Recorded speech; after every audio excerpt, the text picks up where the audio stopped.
and welcome to D&D with Kristi. I am Kristi, and we are in the middle of a little side episode. I think we called it like a spin-off series, Frog Force 5. I've now officially changed it in all of the titles from the B team to Frog Force 5.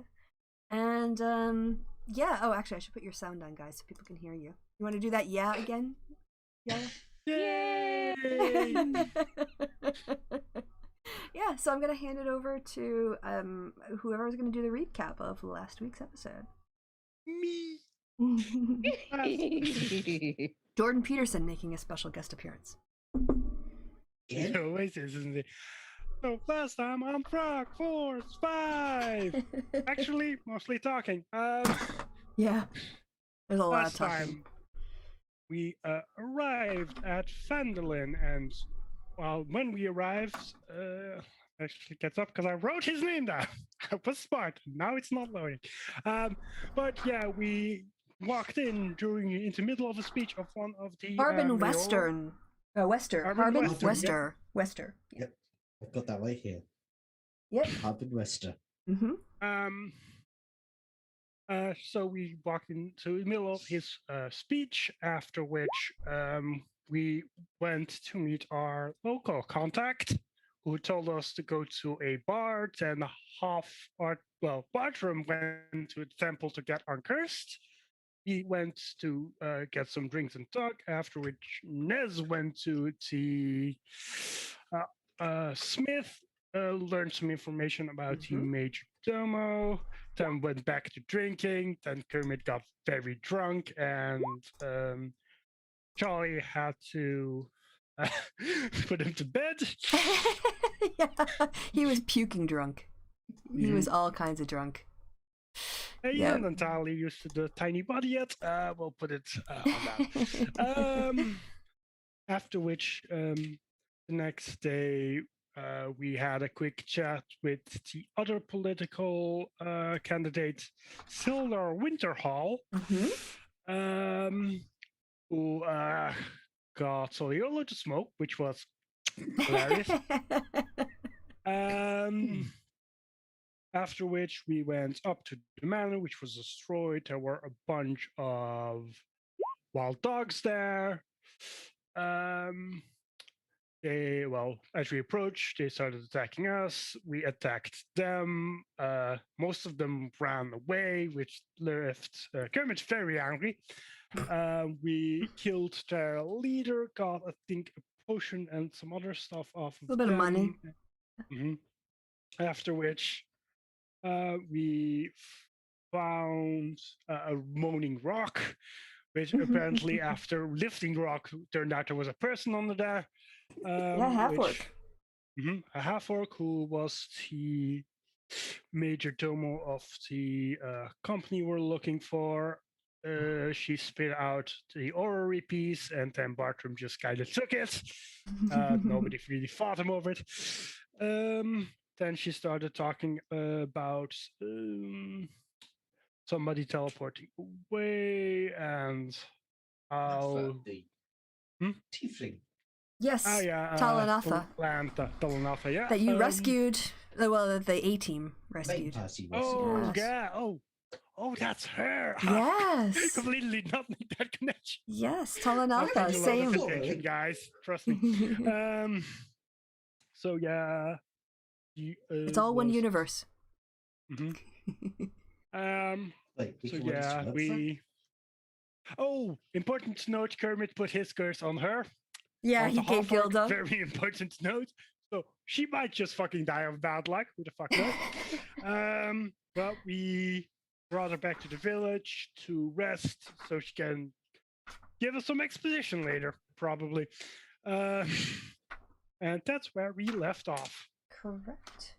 Yes. So you guys had brought Gilda back to your rooms in the inn in Phandalin. What was that called? The Stonehill Inn, which is like the only inn in town. You walked her down. So when you got there, were you going to take her to one of your rooms? What was the plan? There was a plan? I mean, I would assume you're not leaving them in Kermit's room, even though there would be a bed free. Well, I severely doubt anybody would trust that. I think the only bed that'd be big enough is the one that Azira had. Yes, to be about the We are same talking a size. half walk. Mm-hmm. True. All right.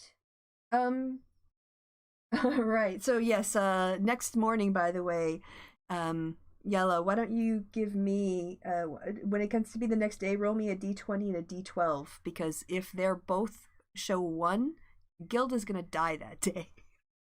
Oh wait, before we do that, Mm-hmm. It's not the next day. Bartram So wanted to examine damn the it, only thing. 1-1. Phew. yes, Bartram wanted to what? Examine the thing. Oh, sure. Okay, so yes, it's kind of covered, in dried spit now.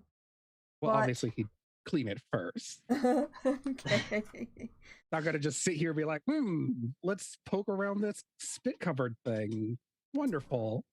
Yes. It's trash. All right. So as you have a look at it, you can. What kind of investigations can you do? Like, do you want to do an Arcana check? Do you want Well, to just do? Yes. I was gonna take an hour to change the Mason's tools into Tinker tools. Okay. And then hopefully use the Tinker tools to roll for that. Yeah. The check for that. Go ahead and give me a roll with your Tinker tools and your proficiency. Check which stat I'm wanting to use. I think it's wisdom.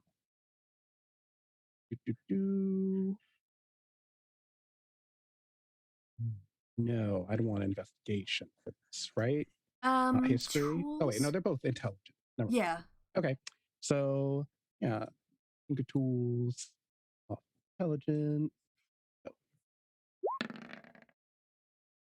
14. All right. So with a 14, you can tell that this is definitely a magical item. However, it requires some form of attunement. And so without attuning to it, you can't really infer just from the physical parts of it what it might do. However, it seems to be endowed with an incredibly powerful magic, and it seems to be a component to a much more complicated piece. Okay. I mean, I know this, but can I roll? I'm assuming it's made out of metal, right? Correct. Can I then use my smith tools to determine its not necessarily country of origin, like possibly like what kind of people made this? Okay, yeah. Go ahead and give me a roll. See how you do. 20. Oh, nice. Yes, so you can tell that this would have been created by a very powerful person who is both adept at, it basically is kind of like an artificer, someone who can blend magic and technology, and it's very much a crafted magical piece in that way. Okay, but nothing like it's elven-y or dwarfy or nothing like that. No, it doesn't seem to have any. It seemed, if anything, probably more gnomish. In terms of like the way that they tend to be tinkerers in a stereotypical way. So that is what you're inferring is some kind of artificer or someone with similar skills used very powerful magic as well as an ability to craft metals and create mechanical devices. So extremely valuable, I would imagine. Magical, requires attunement, possibly gnomish in origin. Correct. Perfect. All right, continue on with the day then. Okay. I think that was last night. Oh Lord. Yes, so what was did you guys want to basically spend the evening with and talk to Gilda again in the morning when she's had more time to rest, or were you going to go right back to the manor, or were you going to do something else? What were your thoughts when you got her back? I'd like to continue talking to Gilda, but Yeah, I thought that was the plan to wait. She needed a nap right? first. Yeah. Yes, like you got her to recover and you basically got her stable. But from what she described to you, like on the way back when she could kind of talk and mutter a little bit, is that she had been trapped under there, she thought, for a couple days. And she was mostly surviving on rainwater when it happened to rain, and also just her stamina as a half-orc. And that was starting to fade. So yeah, she was in a pretty bad way. But if you let her sleep, if you let her sleep, then tomorrow morning she'll be a bit more alert. And the real question is, what do I want to do while she's sleeping? correct. Oh, this would pop out to go get her, their armor. Okay, yeah, it was gonna be ready. Mm-hmm. And look for the priestess to come and look over Gilda and make sure Gilda's doing as well as possible. Okay, sure. So do you want to? You want to role play that, or is it alright if I just say like you go back and the lady with the nice southern accent who is kind of gossipy, it's sort of finishing up on your suit. So you had already paid down a deposit, and you can pay the other 20. Correct. And when you try it on, it's a very good fit. It maybe, if anything, like has a bit of room. So if you ate a full meal, your stomach wouldn't be pressing up against. You've got room there to grow a little bit. But yes, it's very comfortable. So despite being the poor man's heavy armor, it's actually quite nice. Yeah, yes, when it's handcrafted like this, as opposed to like off the rack or something. She takes a lot of care. And yes, if you like so it's a big thank you and possibly a hug. Oh yes, she'd love a hug back. She's a very friendly person. And yes, as you stand there, you actually do hear the sounds of this woman going on at a woman's voice, saying, "Oh, praise Tymora. She brings luck if we all pray to Tymora. No more problems will befall Phandalin." Yes, and the shopkeeper just kind of rolls her eyes and says, "Oh yeah, the sister out there, she's doing her daily routine of getting out and trying to push her religion on everyone, Sister Garrelay. But she doesn't mean any harm. She just really loves her goddess." Can't fault them for that. Yes, and so if you wanted to track down Sister Garrelay, she's very interested in helping out in whatever way she can. We'll also talk to you about the wonderful life you can have if you start to follow Tymora as you walk back to the inn. It's pretty much all she seems to talk about. And Nazir is trying very hard to keep a certain tattoo covered up. Yes. Happily, she's kind of like so into her own thing that she's not really paying too much attention. So, but yeah, she can. She stops in and has a little look at Gilda and recognizes her immediately. At this point, Gilda is asleep, so she is going to cure light wounds. Is that a 2d4 plus 4 or 1d4 plus 4? 1d8. It's a 1d8 plus 4? Oh, I thought they were all 1/4. All right, so I'm just gonna. Assuming she has a wisdom modifier 4. All right, so yeah, she's actually kind of like healed her back up. She got like 9 hit points, but she still needs like proper rest. But Gilda's looking much better than she did when you found her under the rocks.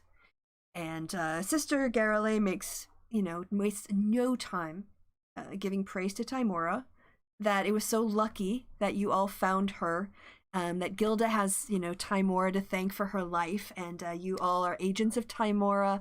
So if you just recognize this, and like bring your life into alignment, more lucky things like this would happen to you. But eventually, will go on her way. Quick question. Does she notice the woman she's reading is actively cursed, or? She didn't do any kind of detect good and evil or anything, or do any active stuff. So no, I mean, if someone wants to drop her a hint, while she's doing her healing and stuff. Someone looks somewhat guilty. I think the only person that knows is Kermit. Kermit would not in the closest feel guilty. And I think we're fine. No, I think it'd be metagaming to have Nez go, "Could you just check for curses?" So I mean, Yeah, 'cause you unless we didn't see really need Kermit. this woman, but Yeah. don't I think she needs to tell us like one thing and then we're done with her.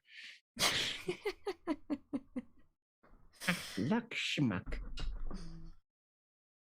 All right. So eventually, Sister Garale goes on her way, and yeah, Gilda's just falls into a very deep but healthy sleep. Her breathing seems much better, less ragged than it had been when you were bringing her down from the mountain. She's noticeably less distressed, even in her sleep.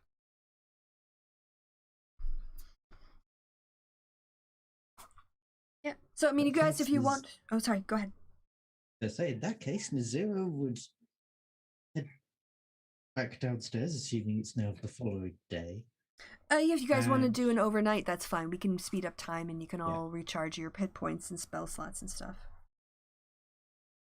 Yeah. Yeah. Don't So the worry, I next didn't day. use any spells during that. That's good.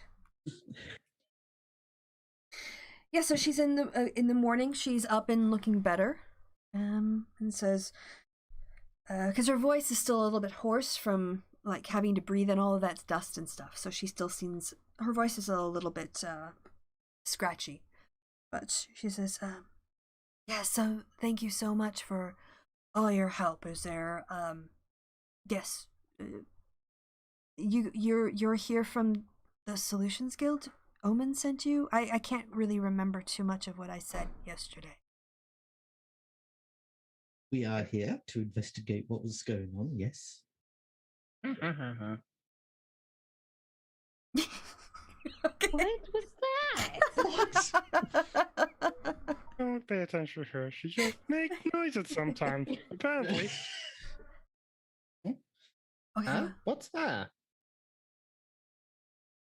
Well, what specifically can I tell you? I don't know what you already know, so what do you know? Like, how can I help you fill in the blanks? But the timepiece. She starts getting really agitated. The timepiece. They came for the time. Did you find the timepiece? Did you take it back? Is it safe? Is it secret? Is it safe? The thing you swallowed, yes? Yes. It was in my mouth to keep it hidden. Yeah, 0 points of Bartram. Alright, that's very important. You might have to send that on to Omen Drawn. I think that's what they came to attack. Okay, I'm starting at the end. I should start at the beginning. Okay.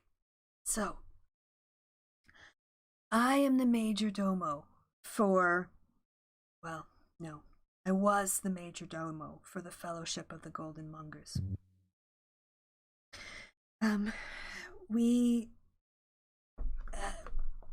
The team came back a couple months ago. They had found this timepiece. Can I just see it to make sure it's safe? Can I see it just to make sure it's safe? She's looking at you. Bertram, really, really distressed. I assume she seems earnestly distressed and not like She's not lying. secretly evil distressed. Yeah, she's kind of like, her whole focus was protecting this thing, so she's a little mentally scarred. She doesn't Yeah, want to he take it back. Takes it out of the pack and shows it to her. Yes, that's it. That's the timepiece of travel. This should go to Omen Drawn because I think very dangerous people are being drawn to it. So, yeah. The fellowship party members went out to some place a tomb haunted by undead about 6 months ago. It had been in the possession of an evil adventuring band, and they claimed to have taken it from this haunted tomb, and the party members came across it and acquired it, shall we say, and brought it back. And we knew it was magical, but we didn't really know much more than that about it. That it had some powerful magic, and it seemed to be part of some kind of mechanism. We didn't think too much about it, other than it was, something we should look into. So we used our Solutions Guild, scrutineering techniques and did some research trying to figure out where it might have been made or what it might have been a part of. We learned that it has something to do with navigation. That this piece has magical powers, and it's dedicated those powers to navigation and teleportation. And yeah, on its own, it doesn't seem to work that well. It's a teleportation device if you attune to it. Then I think there are some other things that it does, but that was the one, Talanatha was the one who attuned to it. But as I said, it doesn't work properly. It seemed to misfire sometimes and not even work. But when Talanatha, after the attack, I'm skipping ahead, but after the attack, she had the timepiece. She used it to teleport away, and it teleported her, but the timepiece remained behind. So it can't be working, right? So we just went about our business. The party came back. I was overseeing the construction, getting supplies, looking for clients. In the meantime, the whole party was back. They had been for a while, for a couple of weeks. They've been a little bit slow work-wise in Phandalin. And then in the middle of the night, before we knew it, we were being attacked. There was no warning. There was no demands. They came in. I assume they just started slaughtering people. And during that time, I was running into the courtyard to try to escape. I had been down in the basement with the storage location, and yeah, that's when I saw Talanatha. I assume she teleported away because the situation was hopeless. I grabbed the timepiece, and that's when a big explosion happened. And the masonry started to come down. And before that happened, though, I thought I heard people running toward me, and I didn't want them to catch it with it in my hand, so I just put it in my mouth for someplace to hide it. And then the masonry came down. I saw some of the attackers, I could hear them, I should say, after the masonry came down. They assumed I was dead, so I just stayed quiet. But I could hear them moving into the cellar beneath the manor.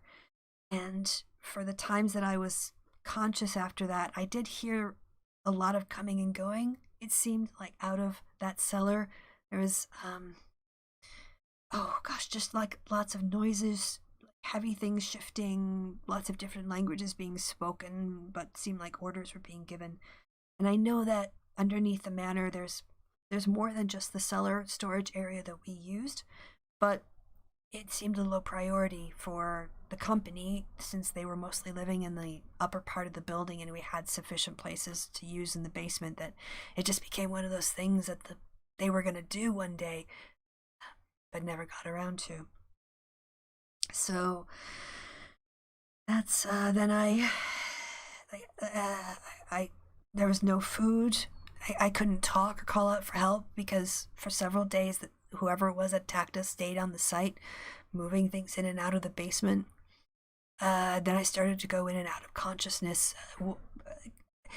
If it rained, at least I had a chance to drink, but then I got colder and I don't know. I don't actually remember much other than being trapped down there, and then you all came and found me.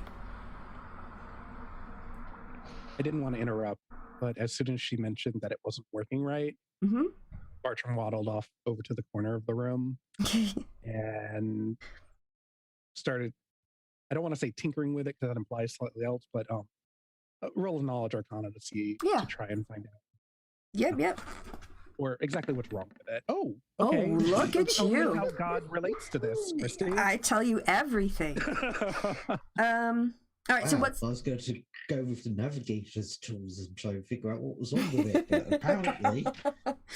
All right, what was it you wanted to know?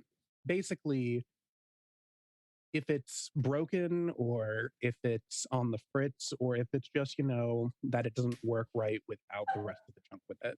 Yeah. Or if it's missing some other component. Basically, your conclusion is it is part of another unit, and because it's only being used on its own and not as it was intended, it has the functionality, but sometimes it sort of like basically is looking for the rest of the unit, to interact with, and that's when it seems to go a bit wonky. But it's not broken in any meaningful way. It's just, yeah, it's missing the control drive, so to speak. Yeah. But you also, I'm just gonna on that roll, I'm just gonna say you also now know. You can infer from looking at it that if anyone were to attune to this device, they would get a plus bonus. They would become more like nimble. In other words, they get a +1 bonus to their dex saving throws. And they'd always know which way was north. It just would give them that ability. And you also think that it possibly would allow them to cast Longstrider at will on themselves. So another thing that you can, I'm just going to give you, like, you got a 20. You got a nat 20, so you get all of it. Using this device, you could name a location within 10 miles of your current location that's known to, like, one of the creatures. And once you name the location, a disembodied voice heard only by the person attuned provides directions to the location by the safest, most direct route. The voice, it's basically like a sat-nav. I just realized that. So it's a GPS. The voice knows to avoid natural hazards so that it does not send you through trackless wilderness into a lake, but it has no knowledge of or ability to help you avoid monsters, enemies, traps, locked doors, and the like. So if anyone ever uses this feature, which is called turn-by-turn directions, it'll be like, take... What? Yes, that's what it's called. That's the feature. It'd be like, travel 10 miles north to Lake so-and-so. That's the exact voice I'm going to do. Like, enter the left lane. In 5 miles, you will be turning right.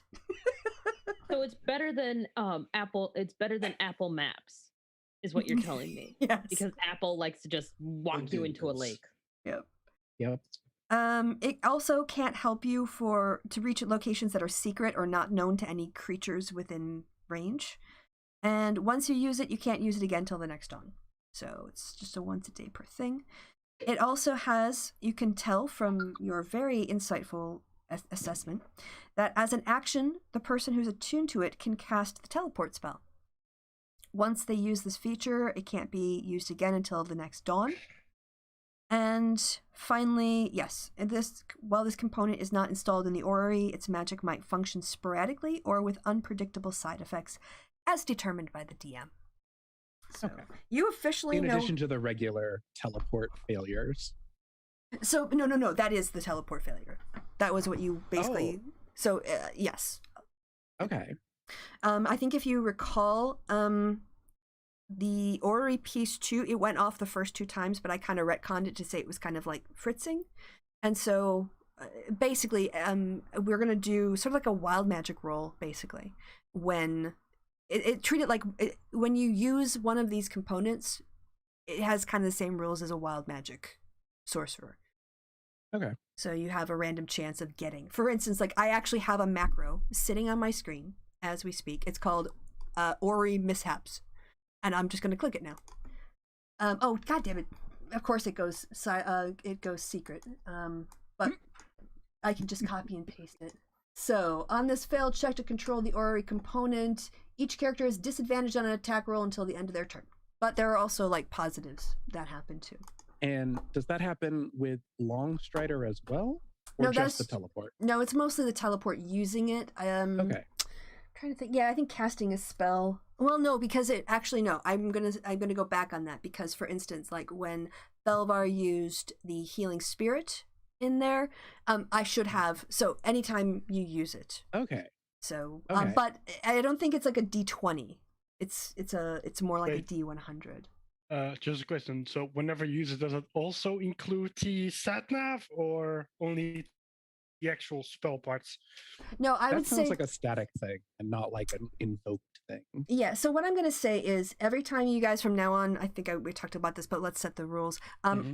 It's not a very high chance. So let's say that if you use one of the aura, you attune to one of the aura components. I'm assuming this is going to be the A team. You're not going to let the Frog Force 5 keep this very valuable, right?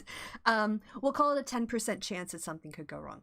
So use it. Roll a D100. If you get 1 through 10, then I will roll on the Ori mishaps. So like on this one, on this failed check, the ritual targets a random character who's below their maximum of hit points, and they regain 2.4 hit points. So again, it's kind of like wild magic. Some good, some bad, some silly. And this is in addition to the regular failure with teleport. Because you know that spell can just... Oh, no. fail. Well, yes. So you'd get a whatever roll it would be for the component firing, and then you would have the spell chance as well. Yeah. Okay. So you are like the knower of things about this piece. One who can't speak. All right, so there's still might have to create the navigator's tools. And Yeah, you investigate. can also make a check if you want to see if you can also come to part of the information. Because it's a DC check now, so we already know like what the max is, and I can tell you how much of what you would know as a character, not just on a meta level. If you want to make a roll, Okay. tip. Without having created the tools, let's roll that investigation. No. That is Okay, let's just appropriate, know. considering this would all be over Bertram's shoulder. Correct. And I'm just trying to think, does Nez want to learn more right now, or does Nez want to go back up and investigate the cell?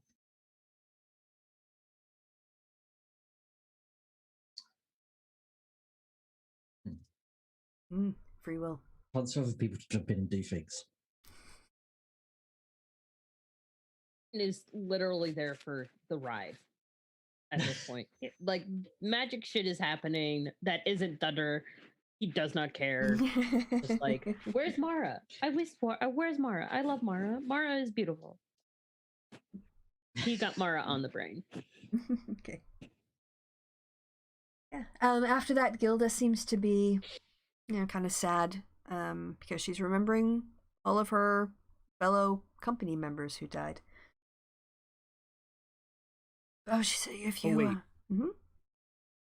The teleport, was that once per day? Yes, until the next dawn. Because Bertram's going to take the next hour to attune to this. Okay. I mean, are we gonna let him? I mean, he's in the corner, so I guess it depends what happens in the next, like, let's say 55 minutes. Say that's about how long her story went. Oh. I guess, Phandalin's my home. I don't know what I'm gonna do now without the company. Gilda seems very sad. Has to be difficult. Griffin just walks away. Are we gonna continue investigating here, or are we done? Yeah, maybe you can learn some more about who attacked us if you go follow the noises that they down in the cellar. It seemed like there was a lot of them. They couldn't all fit in there. Must be something else going on. Noises, cellar. Got it. Come on, guys. Just walks out Down by the room. cellar by the hanky panky where the bullfrog jumps from. Banky panky with an eeps, ipes, oops, oops. Bullfrog jumps and lands on you. And he Crichton points at Bertram. You want me to jump on her? That would be a bit weird. Okay, Crichton doesn't respond. Over, tap Bertram on the shoulder and say, "Okay, let's go. Give that thing to Jolly, and we'll go from here."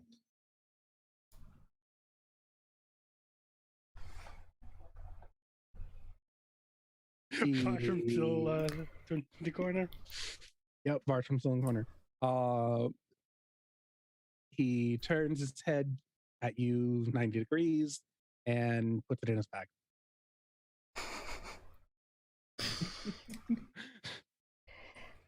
Jolly comes over and says, Bartram, I have a question for you.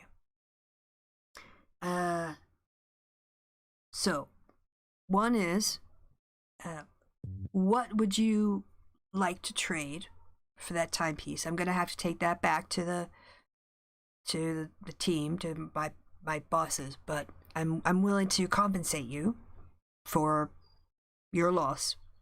And if you want to be a guinea pig and try to use that while we're out here until we get back to Waterdeep, you can test it out so I can report back on how it works. But Yes. you have to tell me now. We have to make an agreement once we get back to Waterdeep what you would like in exchange for this. Test now. Waterdeep have. Okay. I'll get you something else shiny to look at if you like. Not a problem. If you can work it out and tell us how it all functions, that will be very valuable to me. I want to share that value with you. Okay. Okay, so you test it out. If you go An missing... insight check to see if Nez realizes that Bartram can't talk in anything Bartram hasn't heard. Your check is a 12. You gotta beat a 12.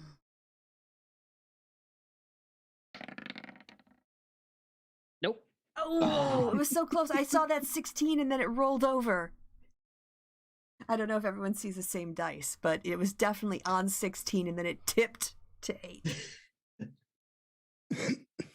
Jolly says, so I think I'm going to stay here with Gilda, make sure she gets some food, and also get a message over to Jarvis, and from Jarvis to Omendron, and so he can get an update, and Jarvis can be updated on our status too.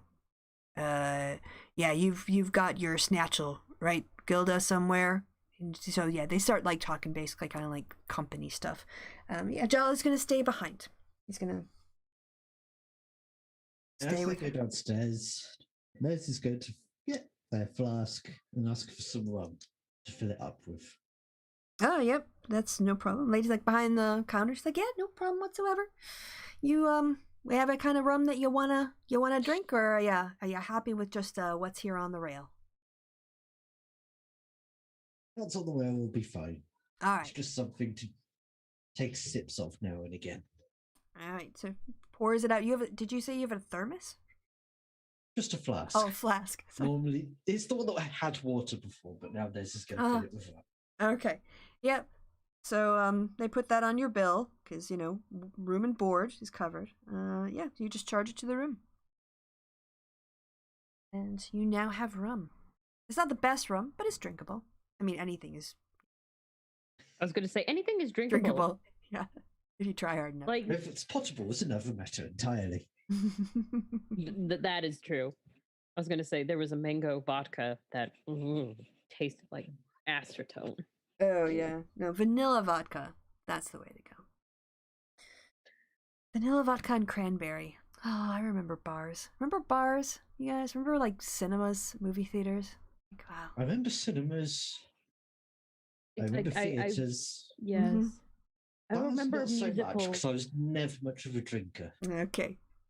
despite having that kind of cider last night. I was a drinker, and then I quit. Ah, Bars?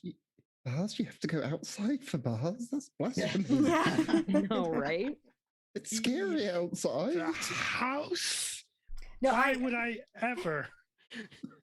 I This literally stuff is here. So I'm gonna drop out of the game for a second, but so I was over at my friend's house. We were cleaning her basement after it got flooded, and just driving around, I was like, oh my gosh, there are people outside. Like, there's a world out here. There's like the traffic is going, and people are sitting out in front of kiosks drinking booze because Cologne, and like the trams are going. Like, oh my gosh, the world.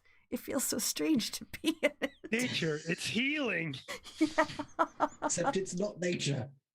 No, yeah, you just a picture of like 6 people drinking Cologne Kolsch beer outside a kiosk, like a little quarter shop. Nature is healing. Nature is healing? I feel like if people are going outside, nature is going, shit, guys! The humans are back! Yeah. All right. So sorry. That yes. Okay. So back in game. Sorry, I shouldn't have taken us out, but EM's prerogative. Yeah. So Jolly staying behind. You, Nazira's got booze. Was ist passiert? What's going on? I assume the plan is to go back to the manor and look for that basement. I would also assume that now that we've had an agreement, Bertram gets an hour. Or if you want to take 40 an hour. minutes. Well, during that hour, Nez is going to use the tool thing to make themselves some smithing tools. All right, you can use the hour for that if you'd like. I guess Kermit is just gonna punch a tree for a bit. All right. To do something. Oh, good lord.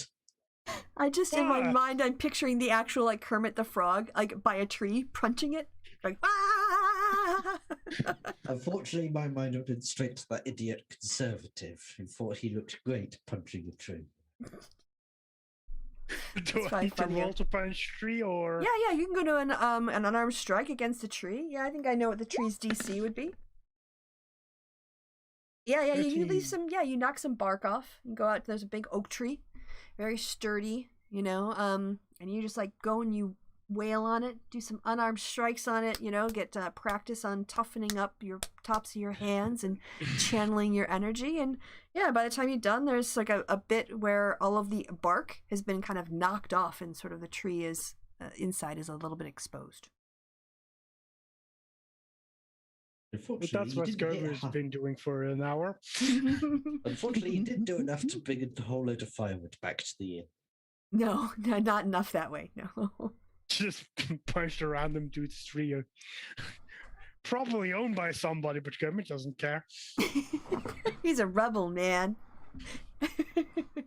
Now, I kind of assumed that, like, from you being in the Stonehill, you would maybe, like, gone over here and punched these trees over in this area.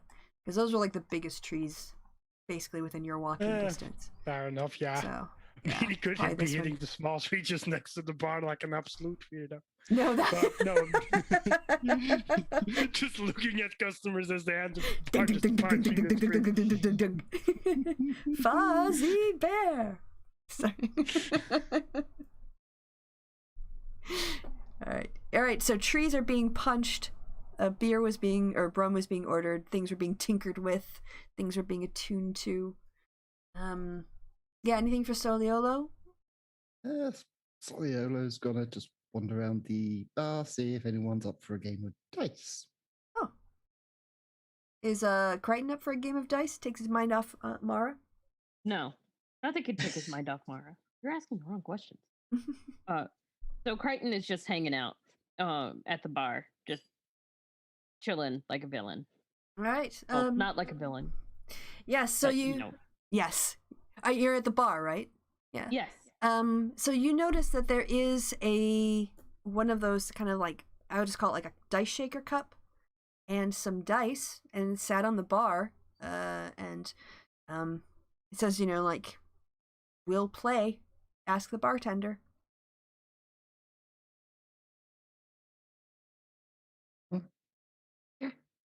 Hey, Mr. Bartender, would you like a game of dice?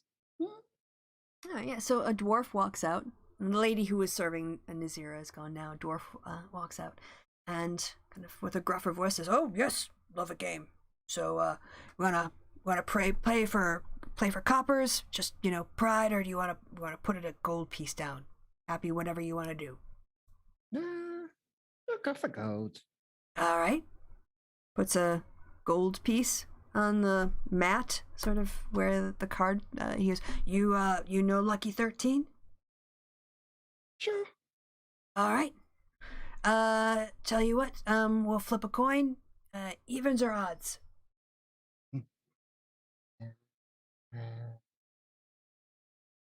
Evens. All right. Hold on. I'll flip a coin. I'll flip this gold coin. Alexa, flip a coin. It goes heads. Oh, heads. You said heads? Yeah. All right. He pushes over the cup with 3 6-sided dice over to you. You can roll first. 3 6-sided dice. Oh, so the rules are first person to 13. And every round you added another gold piece to increase the pot if you want to stay in.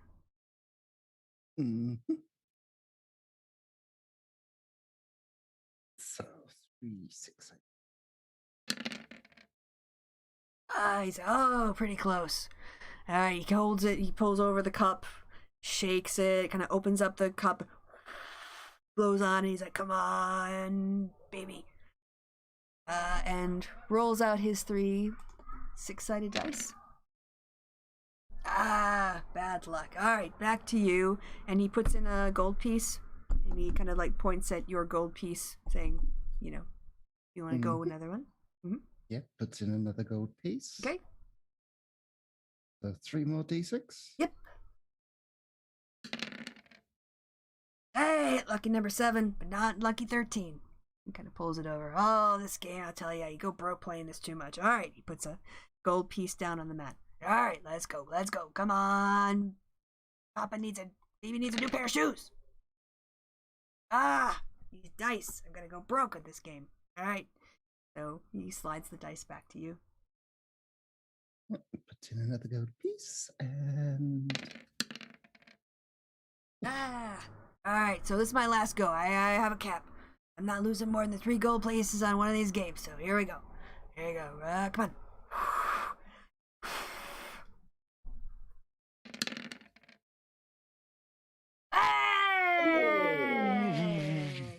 Whoa, look at this. I was just about to drop out after this round, but I tell you what, since I work here, what I'm going to do is next time you and your friends come in, y'all drink for free. You can drink on your winnings. That's fine.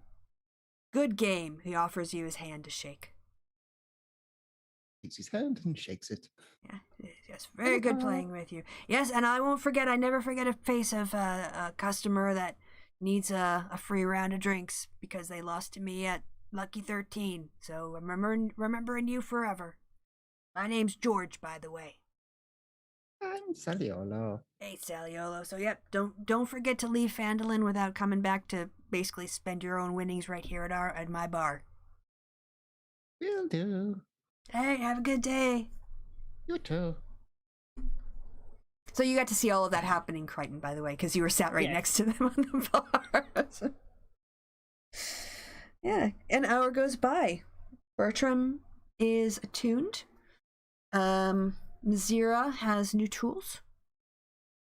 Soliello is 3 gold coins lighter. Mm-hmm. And Crichton is still pining. Oh, and Kermit's now got some, like, scratches on his little frog fingers. Do you have fingers? What do they have? Webbed? What do you have? I mean, frogs do in fact have fingers, yes. Okay. Are they called frog fingers? His little knuckles look, a little more bloodied and scarred than they did before. Casting Longstrider uses a spell slot, right? No, when you use a component. Oh, okay. So it's just infinite Longstriders. Every once a assume day. it's once a day. Yeah. I thought teleport was once a day and Longstrider was at will. It says you can additionally cast. Oh, right. It says you can cast the Longstrider spell on yourself at will. You're right. Rules is written.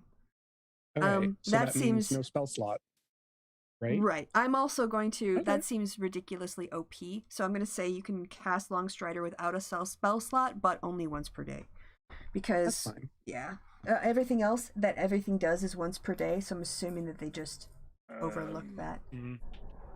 Well, I mean, I'd assume. Yeah, can't be used again until the next dawn. Can't be used again until the next dawn. Every other thing that has a description is got that little tag next to it. Longstrider is 10 extra feet of movement, right? Yeah. What level spell is that too? 1. 1. Yeah. Yeah, level 1 spells they usually get pretty free with. Yeah, now if powerful it's just a magic level items. 1, I was actually thinking if it's just level 1 and it's only 10 feet, then I'll just go rules as written. So the ruling will be, that'll be at will. I mean, hey, right. look, the more you're seduced to use it, the more opportunities I have to use my mishaps. Oh, I know. That's what I was. That's what I was gonna say. I mean, I don't care if it's once per day. I just care about the spell slots. Mm-hmm. I don't want to burn those with just a long strider at level 3. No, yeah, yeah. So if it's just the flat, does it upscale long strider? And No, yeah, I at the think higher it's level just- cast, you get more people, but Okay, yeah. It just seems to be from the component, because this is the whole thing: is that each of the components, as you've probably figured out already, is pretty freaking magical, and they all have things that make them very attractive to use, but they also have a downside because life sucks. So are we regrouping in the bar or outside at the tree that Kermit murdered? I think we're in the. it's I still think we'd alive. first He needs a have to couple more catch up hours to kill Kermit. it. Yeah, the You don't police. know. Beating Popo up a would probably tree come. could kill it. I mean, eventually, but it takes a while. Trees are hardy creatures. Yeah, not necessarily. Especially when they get up and start moving. Come on, if a teenage girl can punch chunks out of a tree in that video, then I'm sure Kermit could. I mean, pretty sure that was like a sproutling, not like a like a big fuck off tree that's like a couple dozen years old. All right, so let's say that you guys all go back to the bar, because that's where Soliolo. That's where it makes more sense. You're more centrally located. So on the assumption that Kermit would come back after he got tired of punching a tree. Yeah, you're all back, reassembled. Avengers assemble. Would a 15 notice Nez's new armor? Oh yeah. Yep. This isn't exactly going to hide it, so yes. She might even be showing it off a little bit. Oh, Zero is wearing it now. that's not an So they insight. haven't got as far as making a helmet for it. Can I use my Smith Tools proficiency to gauge the quality of this? Yeah, go ahead and give a roll. Actually, I'm just gonna say if you want to take a 10 and add, what's your proficiency bonus now? Like 2, 3? 2? Yeah, it's not. I mean, it's good quality. I don't know how much more detail. If you want more detail, then you can tell it's good quality and handcrafted. Yeah, it looks custom made. Is there anything particular about it that you were looking for? Yeah, I was just wondering if it reduces your movement speed. I mean, I don't remember. What is it? Wingmail. Does it reduce believe it. movement speed? I believe it says so. No. No, I say think it's anything like more about like it. half plate and plate, where you start getting stealth bonus reductions and things. Well, she should have disadvantage on stealth checks, I think, because that's basically everything. It's not leather. Indeed. Means a medium, but isn't the entire point of armor is that they can change that? Yes, we could go to the infiltrator Yep. model and get rid of the disadvantage. Yep.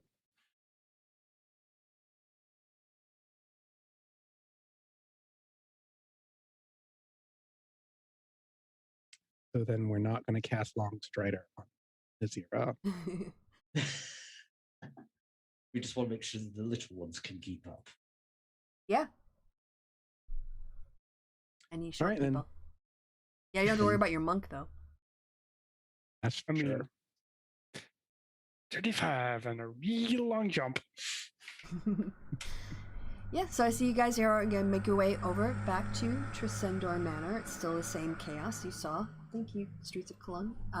And so The corpses are still there. of the Jacko somethings, yeah. Well, they may have been picked at overnight actually, but they're mostly still there. There's a few crows and ravens around. Yes. So yeah, you get back to the building, the square area, and there is sort of a place where seems to be the stairs to a cellar. Down the stairs we go. Hooray! All right. So Hi ho, Hi ho. ho. It's off to work we go. you do. Why am I working with landlubbers? I'm a frog. All right. And so, yeah, there's a stairway leading down to the cellar. It shows It's very obvious. It shows signs of recent foot tracks. I'm not going to make you roll survival for this. And yeah, when you find yourself at the door at the bottom of the stairs, a closed door. It's dark down here. I gave everybody light. I thought, oh, did I reach? I only didn't see have dark myself. vision this time. I Yay! see absolutely nothing, and I've got dark vision. Right? You know it's dark out here for a pimp. I mean, I'm in just a big black square. Although I do not have dark vision. So. This is so. I've given you like night vision. I've given you each 30 feet. Well, I see my sail. Well, at least there's the end. Okay. Tell you what. Instead, why don't I'm gonna delete these and you guys drag your own tokens down? Maybe that'll fix the problem. Mm-hmm. So if you can plop yourself basically where you were before. Where that's the top. Yeah. So I you're don't looking. know. Come on. You see where my I don't mouse know is? where- You can see where my mouse is in the bottom left right hand corner. No, you bottom can't see my left. mouse. Left, right hand corner. Okay, that's. If you move bottom yourself left. bottom right. Just drag yourself onto the map and I will see you. Nope. Still black. Oh no, I have to hand. Can you see now? Who I think did I? that's a bit big. Why can't I do this? Hold on 1 second. Who am I? So Bartram, can you see now? I think I've just done your token. Yes, I can. Okay, so what happens? What for later? You guys have to like drag your token somewhere, and then I have to assign you your There we go. lighting. Except this is not representing Soliolo, so let me. Yep, Soliolo. That should be set now. Oh, for God's sake, my chat's done it again. Your what? cat? Chat. Oh. I've Chat. lost the chat. Oh, weird. Oh, whoops. You weren't meant to be there, Soliolo. Sorry, you're over here. And you're also way big. I don't know if your token is really super big for me. Right, I'll move you there. Next up, I'm doing Crichton. I'm going to do your settings next. Okay, cool. Yeah, so I tried to drag them over, but apparently when I, as a dungeon master, drag them over, like, it doesn't seem to take, so we just have to do this the way it works. Boom. So you can see, and Nazira, A I think little. you're I the can one. see Nazira. Yeah, Nazira can't see Hey. you. So, there we Hey, go. Bartram.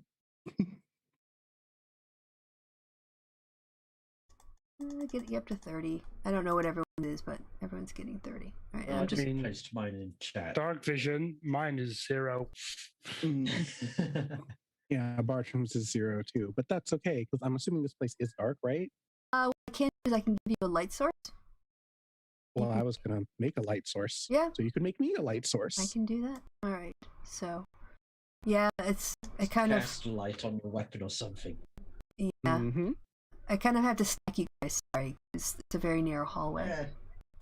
Who the fuck is this in the corner? 1, 2, 3. I would say the Zero's going to take the lead. Long sword drawn and ready. So Oh, Bartram. we're waiting for this. Mm-hmm. I was gonna say, guess Yeah. who decided to get in a fight with his brother because he got stuck on his collar.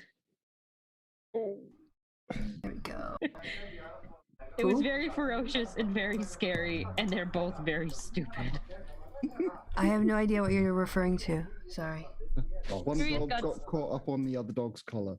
Yeah, Oh. Sirius got stuck on Regulus's collar, and so the fight got escalated for some bizarre reason.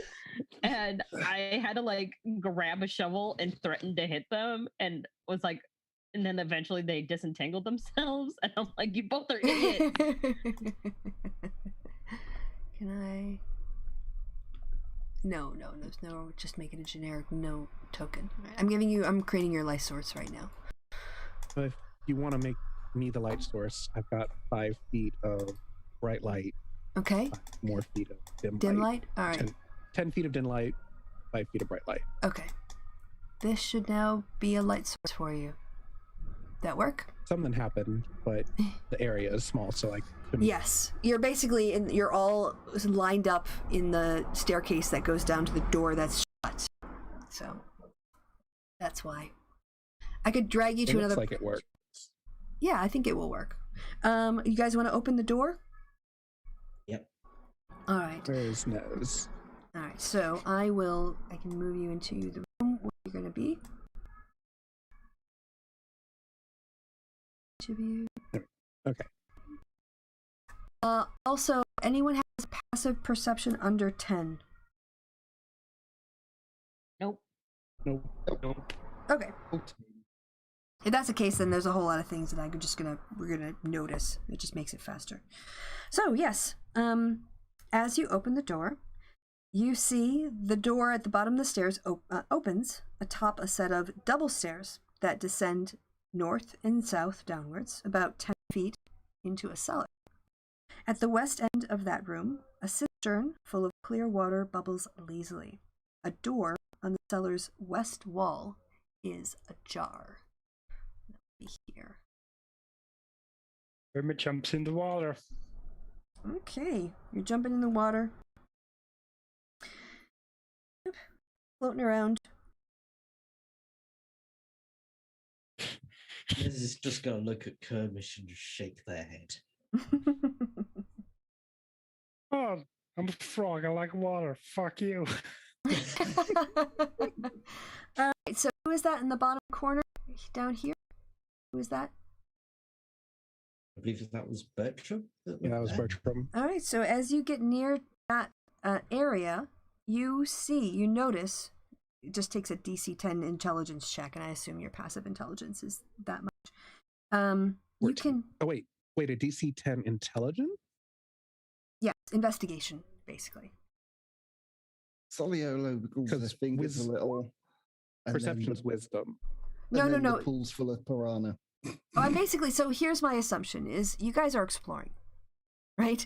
So I'm going to assume that you're sort of like actively looking around. You're also not in battle. So if it's a base check of like 10, I'm kind of going to assume that you guys are going to be able to see things. Because otherwise we're rolling for stuff that is actually not that difficult. It's a 10. Okay. And for a lot of you, like intelligence is 10, passive intelligence, if you want to say, right? That just means you would notice it. You know, so and it is an intelligence 14 check for Bertram. Yes, so you can see that there's masonry over there's a wall that you've noticed here, but the wall is got an area that has new masonry in it, and it's pretty obvious that the masonry over what seems to be like a doorway shape is obviously newer than the existing stonework. It's also really poorly mortared. Well,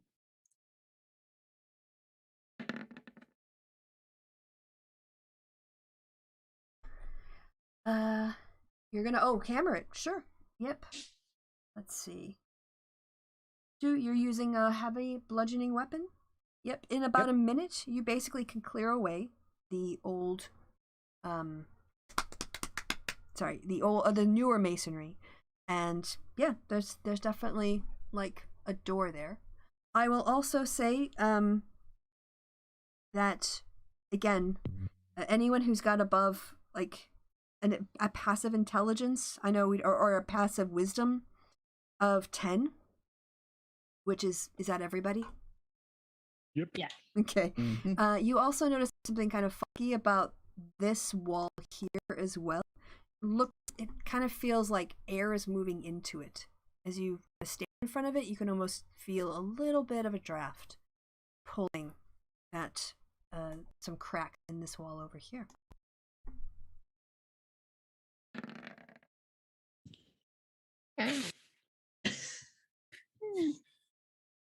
Strange drafty wall over here. Nothing important. Oh shit. Is that up on the landing? I think that what happens is you walk in, and where your light source is. Oh, sorry. You know what I forgot to do is I forgot to give the light source control over to all of the players because it's on. So let me change. That way you guys can move your light around to travel whichever direction you decide to go. You made Bertram a light source, right? I make Bertram himself a light source. I don't know if you all should be able to see like a yellow orb in the middle of the room. Yeah. See that? Well, you can make Bertram himself a light source because he made his dagger a light source. Oh, okay. Then I will do that. So lights are about to go out. Boop. Okay. got by Tiffany's, oddly enough. Okay. And it was 5 and 10, correct? For a Yes. total of 15. 5 right. Well, 5 right, 10 dim. 5 dim. Oh, that's way aggressive. All right, there we go. It's about to give you 15 feet of bright, which is a little bit too much. All right, so now you should be a light source. All right, that looks right. Okay, cool. Well, that works with Oh yeah, cool. This wall you were saying is the one that's got the draft. Are Correct. you gonna have? Before we go any further, are you gonna have Sib? Are you gonna have Nazira also turn something on her? Do you have a thing that lights on fire? Vision. Oh. Nazira's got dark vision. So. Oh, you don't want to? Okay. Yeah, anyone else wants to look at the drafty area, you can do an active perception check on that. So just passively, you could feel the draft, but if you want to look for something, I need a perception or survival. Either one will work. Oh, there we go. Yes. Yep, it's just a DC 10. So you can tell that there are scuff marks and tracks that lead under the door. There's a door in this wall. See.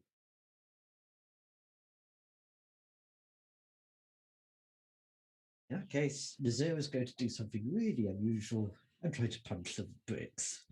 Okay, go ahead and give me a... Do you have an unarmored strike? Or do you want to use a weapon? Strike attack. Yeah, that case just a raw d20 plus strength, I think, for the hit, and then So that would 1d4 of be- damage.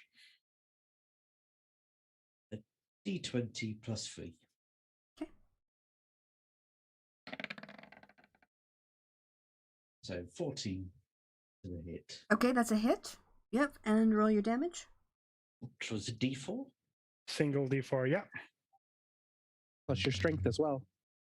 Does it have strength if you're not proficient with it? I don't think you get damage if I'm pretty modifier sure on damage if you're not proficient. I'm pretty sure. It's a strength. It's a strength thing, right? I mean, it's off But is strength. it The question yeah. is, do you Is it need to be proficient proficient in before you get punching? modifier to damage? Well, these doors aren't that heavy. So just generally, you'll notice that the doors are wooden. So there's But a wooden door hidden behind. no, sorry, I bricks. should say in this case, the secret door, you can kind of like you kind of bash it, and it kind of gives way as you strike it, and you can Okay. move it to the side. In that case, Nazira moves it to the side and goes to Yes. step in. Okay. I wonder what's gonna. Okay, let me just check something. Let's see if is it changing where that. Nope, that doesn't. All right, so I will have to grab you. Never mind. All right, you walk in and you see that. It's a hallway with some round things. Yes. So as you can see, actually, as you walk in, Nazira, what you see is defaced murals and metal etchings, probably once quite beautiful. A door in a hallway. An open pit actually lays a little bit to your east. You can start to see that, yes. Oh, yeah. So an open pit divides the passage's eastern and western ends. Hanging from nooses above the pit are two humanoid figures, each clothed in white with a purple hood pulled over its head. Do you want to give me a perception check on that?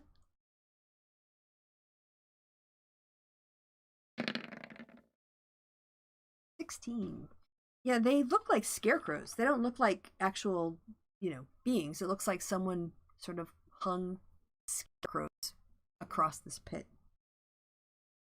Why would someone hang scarecrows over the pit? Kermit just casually jumps over. Okay. Not much on this side. All right, so I'm wondering what Bertram's doing about the door at the bottom of the room. You said it takes me a few minutes, right? Just a minute with a weapon. Oh, just a minute? Okay, Just 1 minute. yeah, then probably through all the way then. Yep. So, yeah, just check to see if it opened. It Is it does. unlocked? It's Okay. unlocked. Nope. Okay. We split up again. Bloop. And literally no one's in the room now, right? Nope. That is right. You're alone. Oops, sorry about that. I thought I was grabbing Alone something with on the the map. light. It's everyone prefers Nazima. This is amazing.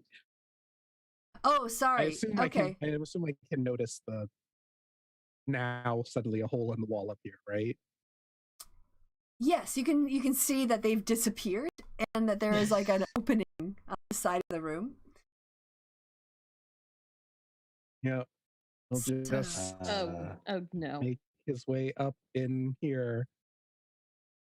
Also, I did look it up, and yes, you do get your strength bonus When you just to do a punch. your punch damage. All right. Well, Monks can add their strength or dex. That's the thing. Actually, I also looked it up, and apparently, if I'm reading this correctly, it's in fact you do get your strength modifier, but it's a one, one. another d4, Yep. Yeah. and also There's apparently also- everybody is proficient with it. So could Yeah, have apparently. proficient either. everyone can punch proficiently. Smash a Which- door. Apparently. It doesn't feel right, but Them's the rules they made. Yep. most wizards don't really look proficient at punching. But Oh, I didn't realize that this wasn't here. You guys haven't seen this yet. Boom. So these were the scarecrows. Sorry, I could see them, but I didn't realize you couldn't. So these were the scarecrows. And you jumped across, Kermit? yep. All right, when you do, they both make lunges at you. So you get, nobody did any checks or anything. Let me just check on, they get a surprise round. Yep. So basically, as you go past them, as you leap over, they both wake up and they both reach out to grab you. So, I have to get the sheet up. Sorry. You guys moved faster than I could. I was looking at Bertram and suddenly Kermit was across the bow. And, Yeah, wait a yeah. minute. Oh, you just triggered something. So first let me not whisper rolls so you guys can see what I'm doing. Not that you wouldn't trust me if I told you, but I just think it's more exciting if we can all see. And they're going to reach out. They basically animate. They come to life. And as they do, you can see that in the purple sack that is over their face, it's the same shape that you noticed burned into the horses' corpses on the roads. It seems to be the same magic symbol branded on the now terrifying faces of the scarecrows who are attacking you. So they are going to make a swinging grab at you. Does a 15 hit? 15 doesn't, but I would also understand you making a disadvantage considering current probably wouldn't be Surprised? expecting this. Yeah, surprise. Because an 18 does hit. Okay. Well, they have to roll initiative after this. All right. And so yeah, basically, the first one grabs you, and you're actually now like it's holding you.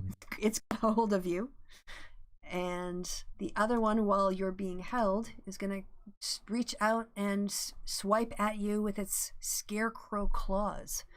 It's two. Also, are they immune to poison? Because Yes. Yes. they're immune to poison. Yeah. Fuck. They're scarecrows. Damn it!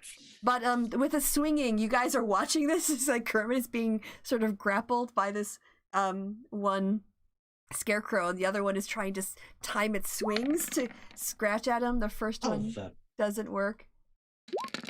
Does it swing close enough to swipe at you? Yeah, that's 18 does hit. Yep. So that will do 6 damage, and I need 2 things from you. First, can I have a wisdom save? Okay. 22. Yeah, you're fine. You are not frightened. And then can I also get a constitution saving throw from you? 24. Whew, yep. You kind of feel like your guts get a little bit, what's the way they described it? They start to, when you get excited by the startling being attacked, your bowels movements start making a sound like 2 ghouls fighting. Ew. If that would have been poisoned, I'm immune. Yeah, but then it settles down, and you end up being Mhm. just fine. Yeah, that water was dodgy as shit. I mean, I'm immune to poison. It's fine. I have a question. Mhm. The symbol on the scarecrows, would the same symbol happen to have been on those other scarecrows from forever ago? Outside of the game, no. This is a different kind of scarecrow. Yeah, that was just for my benefit. Not Yep. anything. Nope. It's a total different plot line. So, yeah. But good question. I like that you're putting the pieces together. So then, I guess I'm gonna need to get them on the initiative turn order to see what they get. Oh, they got an 8. Not brilliant. All right, so let me sort the turn order, and Kermit is hanging over this sort of pit area now, and he's got 2 scarecrows that are looking, trying to swipe. Another one trying to swipe at him. So Soliolo, what are you gonna do? Okay, Soliolo spends a sorcery point.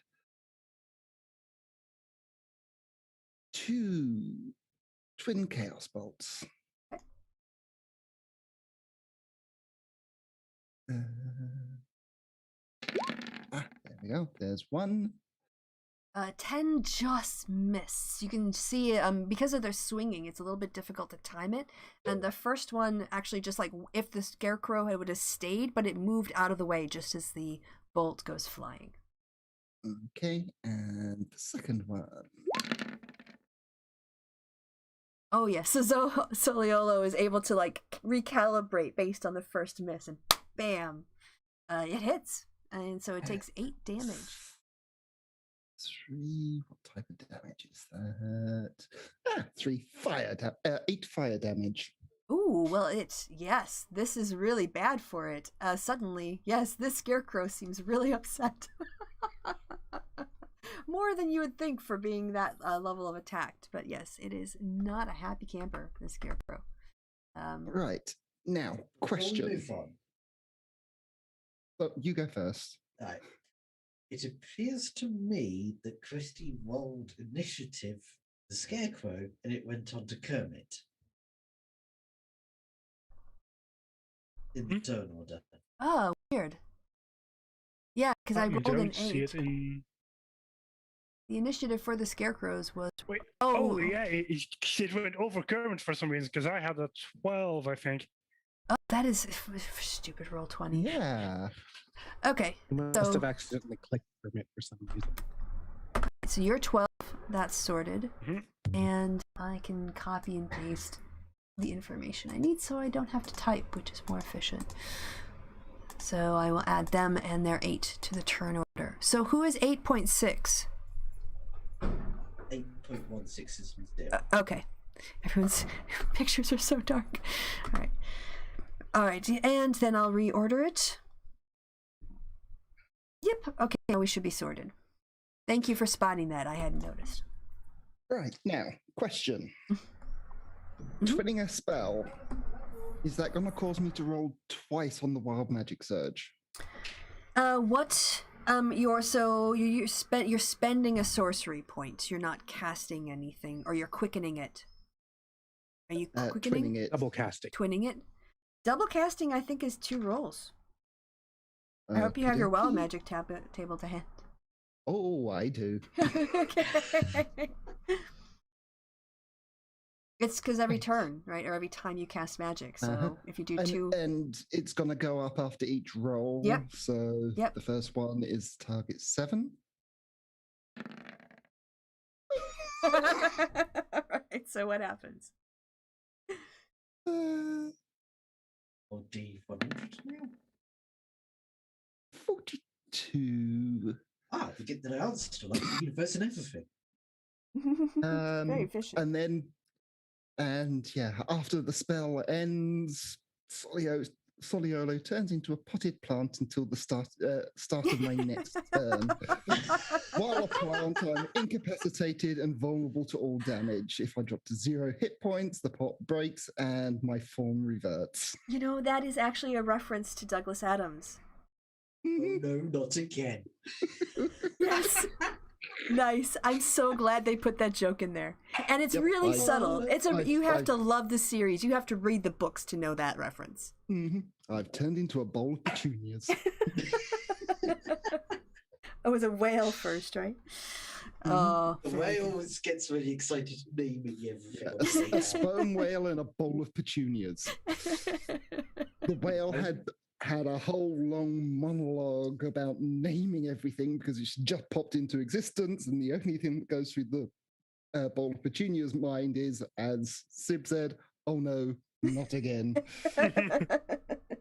Because the bowl of petunias is actually the reincarnation of a person that constantly dies due to the actions of Arthur Dent. Anyone If who's you've not, read the whole series. yeah, if you haven't actually physically read A Hitchhiker's Guide to the Galaxy, it's a moral imperative. Read it. Yeah, so That's you're a your potty plant. homework chat. Yes.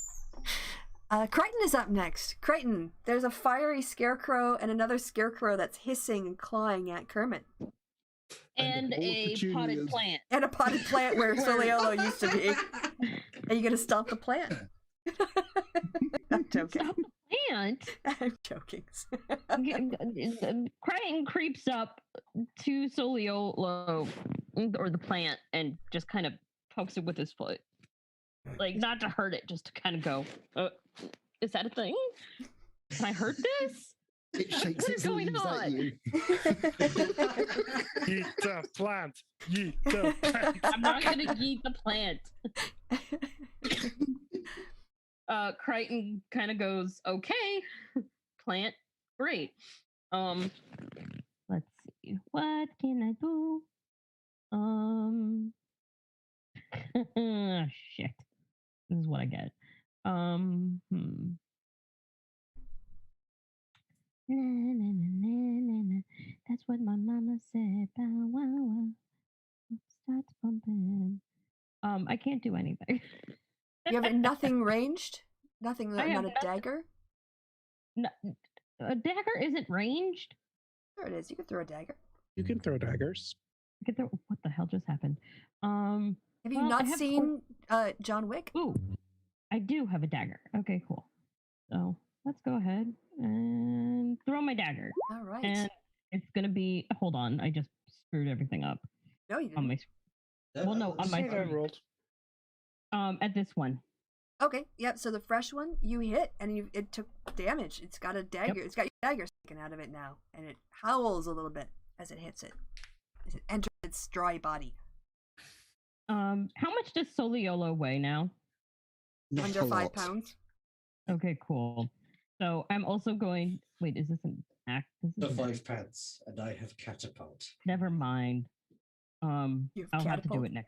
it next time because I have. I was going to use Mage Hand and move Soliolo out of the way.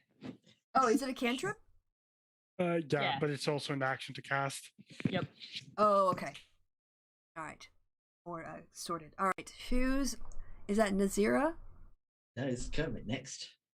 Well, Isn't it's it? Bertram next. No, it's Bertram Okay, is, there are like who's- 3 Up to this icons that point are has all. been outside of the I know, room. Most right? of them are dark. Look, three of your icons or your tokens look like the last season of Game of Thrones. Basically, is what I'm saying. The last episode is what your tokens look like. I'll try and find a better. I could go find a better picture of Nazira. It's not. I'm just. So- It's hard for me to tell them apart, but I'll figure it out. It's fine. Hey, at least you all figured out what your characters look like. I still have yet to figure mine out. Yeah, I thought it was Idris Elba. No, that was Oh, that's faster. bad. Oh, that was her Mine is dad. Yeah. Mine is literally just a picture of fucking Kermit in like a fucking cloak. That's literally all it is. Yeah, oh, when he was Darth Vader. It's Darth Kermit. Yeah, Darth Kermit, yeah. All right. So Nazira, I think you're up. Nope. Bertram. Sorry. The Bertram's going to come into the room. Like, hey guys, No. Okay. Kermit's being Hey, wrestled by a scarecrow that's on fire and Yep. screeching, How's it going, Bertram? swinging back and forth across the pit. Yep. Is trash Izap? And there's a random fucking potted plant. Yes. Oh no. You turn your head, you take down one wall, and you come back to chaos.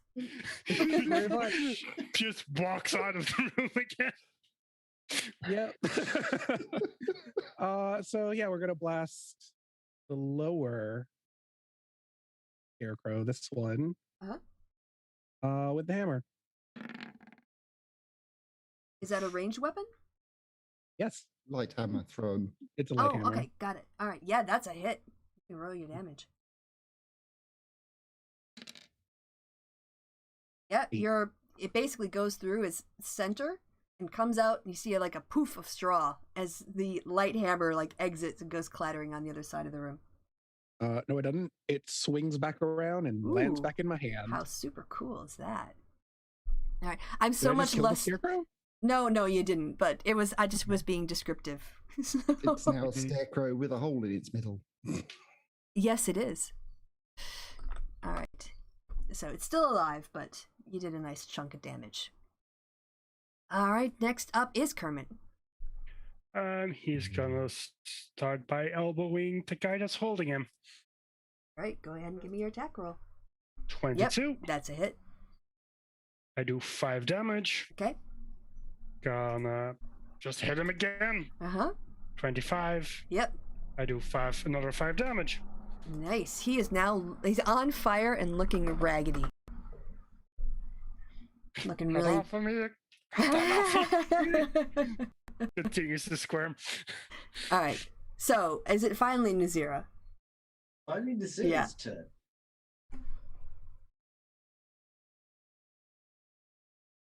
The Zira's going to be thinking slightly ahead here and is going to use Thorn Whip to get Haha. others on fire, but Yeah. also to try and pull Mm-hmm. Kermit back over something that isn't going to result in unfortunate death.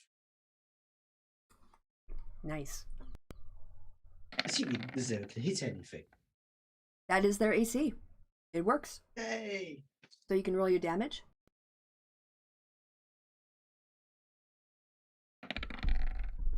All right, and you get to pull them up to 10 feet with your thorn whip. So where would you like them to go?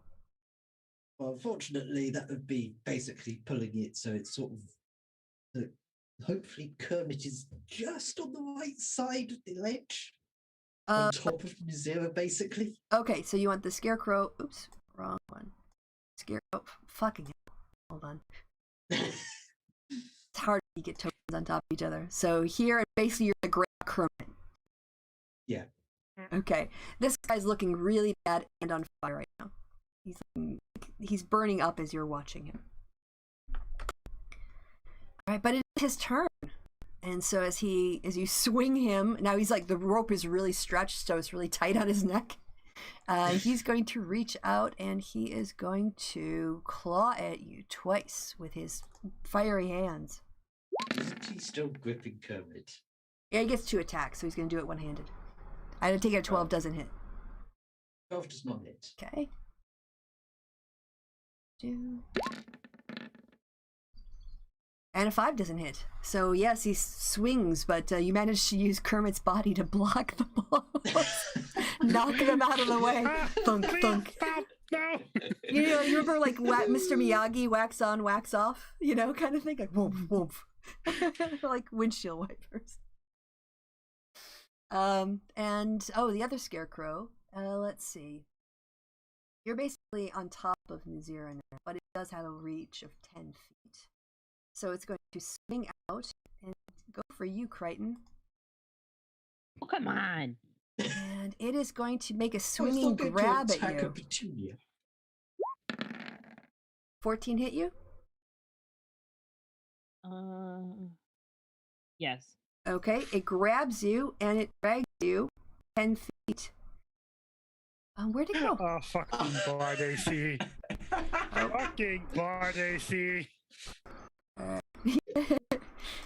So you get moved 10 feet. And that is their turn. Zira's like, oh shit. And I've no saved that damage one done? too. No, they just pull you 10 feet. It just says you can see their Over damage a pit. over a the pit. pit. Okay. That's the damage. So Oh, wait, how does it sound? Oh, you know what? With its free action, it's gonna let you go. Oh no! Sorry, I forgot my R&D. The other scarecrow was like all about the grapple, but this one's gonna let you go. God! Quick, acrobatics, see if you grab the ledge. Well, let me check. Let me check. Would that be its reaction? Wouldn't that just be a bonus action? I think It that would- would be a. Dear God. Yeah, they should get something like a deck save to grab the ledge or something. There isn't one until after you fall, but because I am nice, I will let you do an athletics check as like a reaction to see if you can grab onto something before being, sliding or going down into the pit. Acrobatics, you said? Yeah, so let me just think. Okay. Oh, shit. All right, I'm Acrobatics or athletics, Let me whichever. do athletics. Let me do athletics, please. Oh, right. Yeah, so I've got it. It's a dexterity saving throw, and the DC is actually, they have it just written in a different way. So I've got the DC here. So yep, do a dexterity saving throw. So acrobatics would. Save? Yep. Oh, acrobatics. Or athletics? No, that's a strength. That's strength. Yep. Oh my gosh, it's a DC 13. So yeah, you make the check. Awesome. So you managed to actually like basically you're fingertipping it. And let's see. You want to go ahead and give me a strength athletic check to see if you can pull yourself up with your next turn? No. Nope. I was So about to ask if that was just like if he's prone or not. so the scarecrows aren't prone; they're dangling from these nooses, and they're swinging and grabbing. No, Crichton. Oh, Crichton! No. If hanging off the ledge would count as being prone. No. But I would say it would take like half your movement to get out of the pit, and then maybe half your movement if you wanted to stand up. So like getting out would be a whole turn. But right now, Crichton's just holding on for dear life. So Crichton, while he's hanging on for dear life, says, "Don't push me, cause I'm close to the edge. I'm trying not to lose my head." It makes me wonder how I keep from going under. And he just keeps repeating this chorus over and over and over and over again. Hoping that a bowl of petunias is going to help. Yes. Well, the bowl of petunias suddenly reshapes into Soliolo. Can That's he- good. Can he do that? Why the hell did... There was just one turn. Okay. God fucking damn it. Yeah, puff of smoke, Soliolo's back, looks down, sees Crichton. Now, 8 other to help them out on their next turn. That's a bonus action, isn't it? Yes. Yes. Okie dokie. And just as a reminder, Crichton, you can always give Bardic Inspiration if you don't know what else Okay. to do. So yeah, just as a bonus action. So I know you're new to Bard, so Yes, I am. I keep forgetting that I have Bardic Interaction. I know. Oh, I did too. I forgot my Bardic Inspiration last night in the game, and it might have killed my character. So That'd So- be how it be sometimes. learn from Yeah. my mistakes. Sorry, Soliolo, we're talking over your turn. So Soliolo's going to mind slither the dangly one. One that's just grabbed at your buddy. All right. Mm-hmm.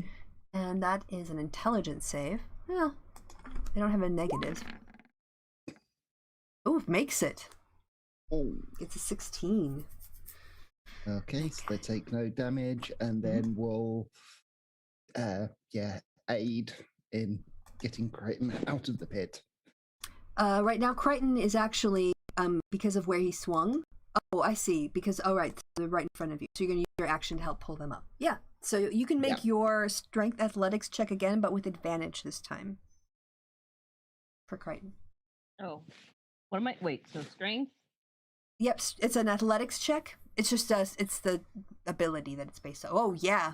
Basically, yeah. Like you just reach down with your hand. Crichton reaches up. You guys kind of clasp in the arm and just whoop, with like one step, Crichton pushes off the wall and basically almost like superhero kind of like lands on the top.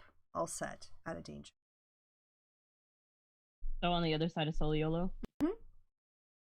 Back to where I was before? Well, presumably Soliolo would move back. as they Backwards, pull yeah. him Your up. movement, yeah. You can use your movement at all, so you'd have 5 feet of So- movement, so So you're we just closer. switched positions. Correct. Mhm. Awesome.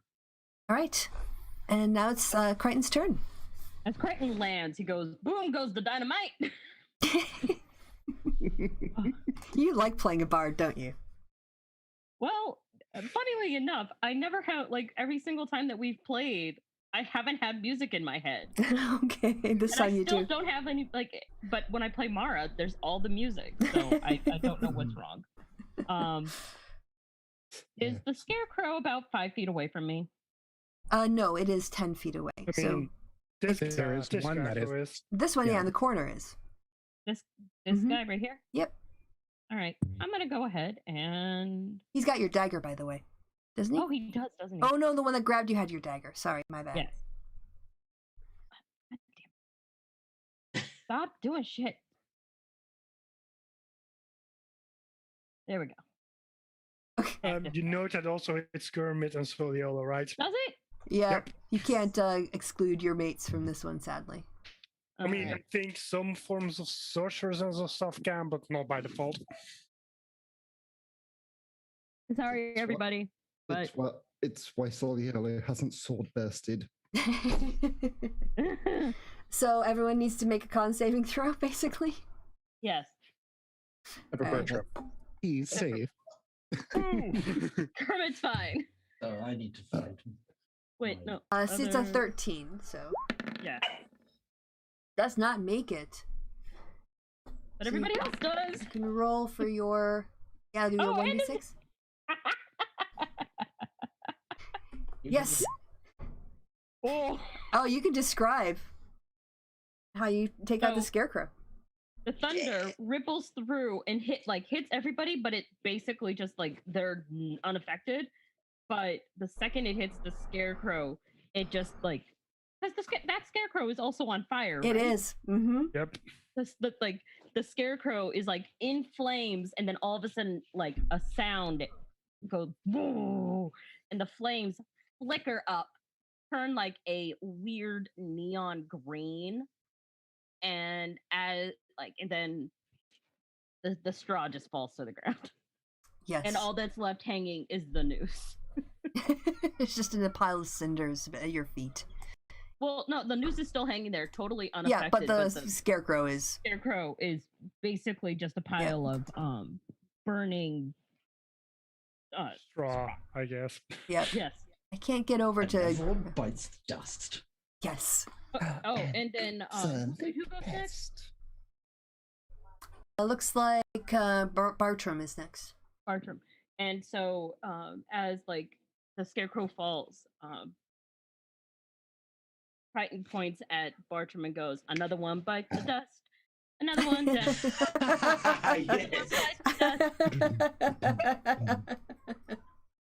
And Bartram feels inspired. Yes. All right, so that's 10 minutes in game time. Just remember not to, so it'll last for another couple 10 rooms minutes. or so. If we're lucky. Oh yeah. Okay. All right. Yeah. So after your turn comes Bartram. Let's kill that last one. Okay. Oh, look Oh. at that. Damn. Nice. Is that enough? 12. Oh, 12. At this point, it is looking haggard, but it is still screeching and its burning symbol of Hubshire, Huber Grandshoop. Huber Grandshoop. These Ink names. I Let's just swear. call him Hoop Shoop from now on. Hoop Shoop. I'm done with that. Hoop Shoop. Glazing in its forehead. It howls at you in pain and looks very pissed off. Hammer returns to his hand. Okay. And that's it. All right. Then Kermit is next. He's just gonna flying kick it. So, does another one hit. Which one are you hitting? Because the one- the There's one only that's one left. alive. Yeah, the Yep, one. that That's one. it. He just jumped, kicking it in the face. Okay, so you're using your movement, and can you to land on this side? Is that what you're doing? You're gonna use your. I mean, 15 feet of- he's just jumping at it and kicking it in the Okay. face. Alright, so you're basically going in this direction, as it were. 11 is its AC, so you can go ahead and do Mhm. your damage. 8 and 10, he is gonna try and like exhale and use the momentum to try and get back to his side of the pit. Okay, that's a little more difficult, so give me an acrobatics check just to see how you do. Well, I miss, or they do not do damage, and have a 13 acrobatics. Okay, so you try a second swing and then you leap off. The check was 12 in my head, so you made it. Yeah, and you're able to land basically back where you started. Let's go put Zero there now. He is looking really bad, though. Kermit is looking very disappointed that that second hit missed.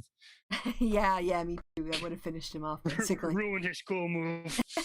Rule of cool didn't work this time. So, Nazira. Ah, dear. With Kermit now no longer in the being held, Nazira's going to do Form Whip again. Okay. Because that's worked so far.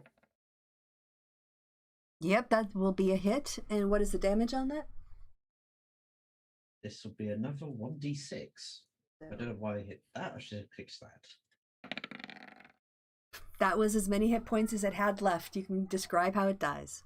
So Nazira unwinds the ribbon from her wrist once more, throws in the direction of the still dangling scarecrow, gives a tug, whipping its head off from the noose, and just lets it fall down the pit. Along with Crichton's dagger.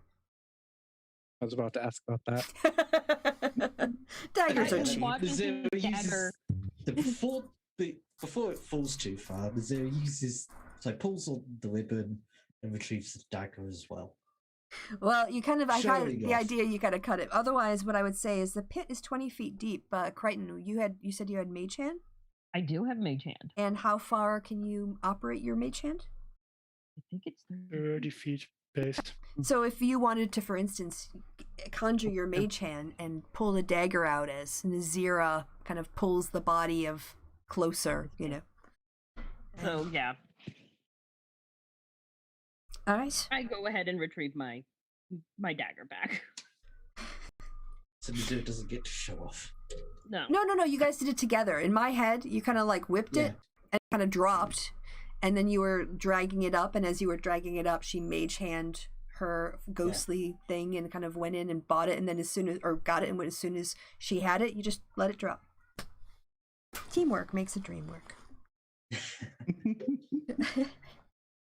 All right. Yeah, someone, sorry, I can get rid of this one, and actually I'll just send them back to the GM's layer. Yeah, so now you're in an empty room. Oh, that's the other one again. Solio looks up at Crichton now that they're safely on solid ground, and it's like, bit of advice. Don't step out when you're close to the edge, or you may find that you lose your head.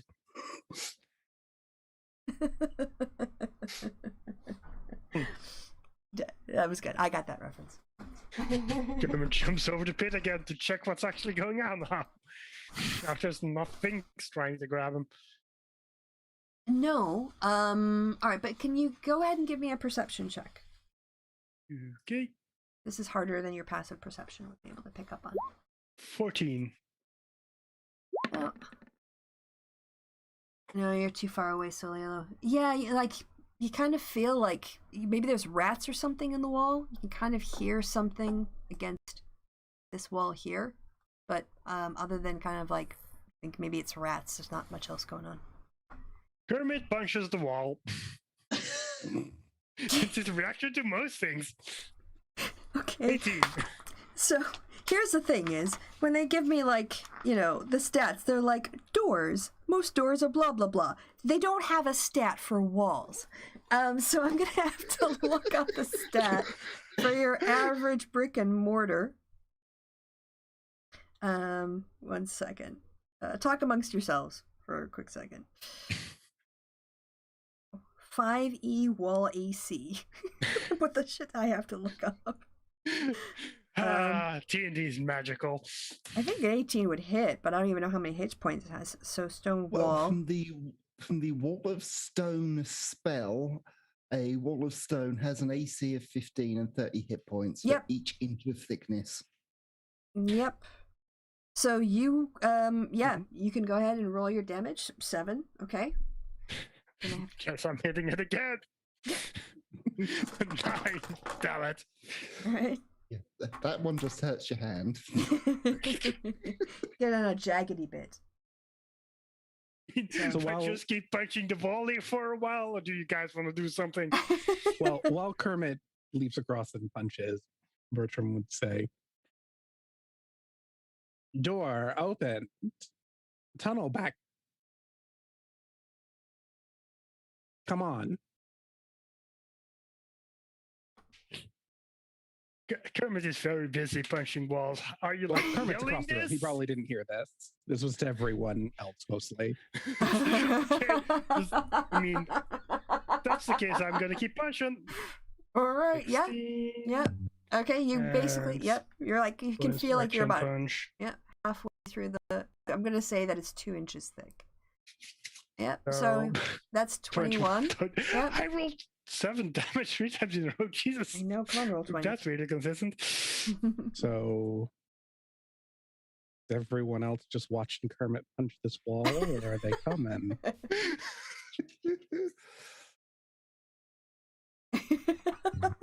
I mean, I can keep punching the wall. I just want to know if you guys want to do something while I'm punching walls.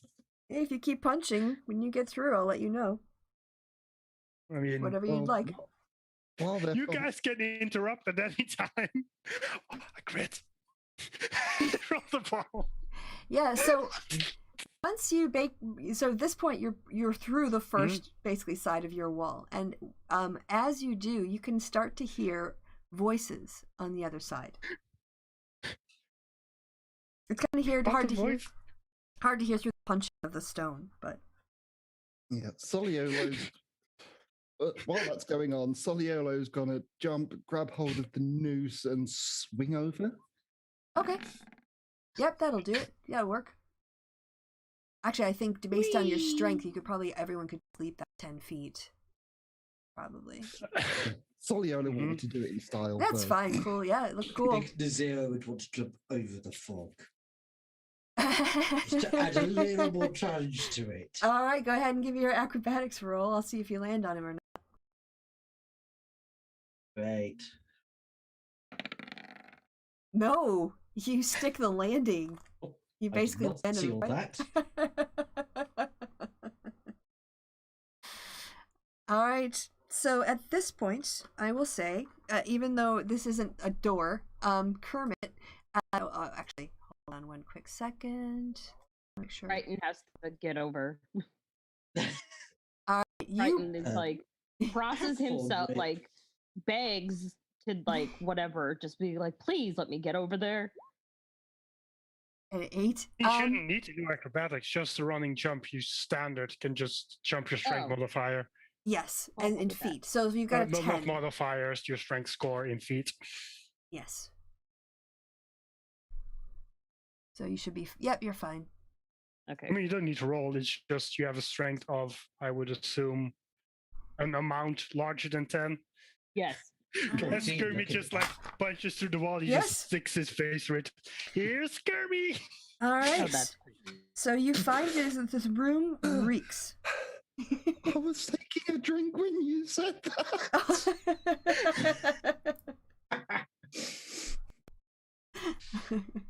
All right. So the wall crumbles as Kermit's last punch breaks its way through the stone and mortar, and sort of like a hole big enough to look in and walk in emerges or crumbles before him. The room reeks of filth and death, and what you see, what appears to be two half-elven women sat in what appears to be a cell, and they look absolutely terrified. Oh. One of them says, please don't hurt us. Please don't hurt us. Oh. I was assuming there would be enemies here. Well, guess I'm punching this now. Just start punching the door. All right. We'll give it the same AC, but we'll let everybody like what other people like to do before we... Oh fuck. I mean, first I have. This story is better than the wall. Fuck. Yeah, I'm gonna have to look up iron bars now. Zira's gonna walk in and go, "What are you doing?" Please, this is my sister. This is my sister, Ochiri.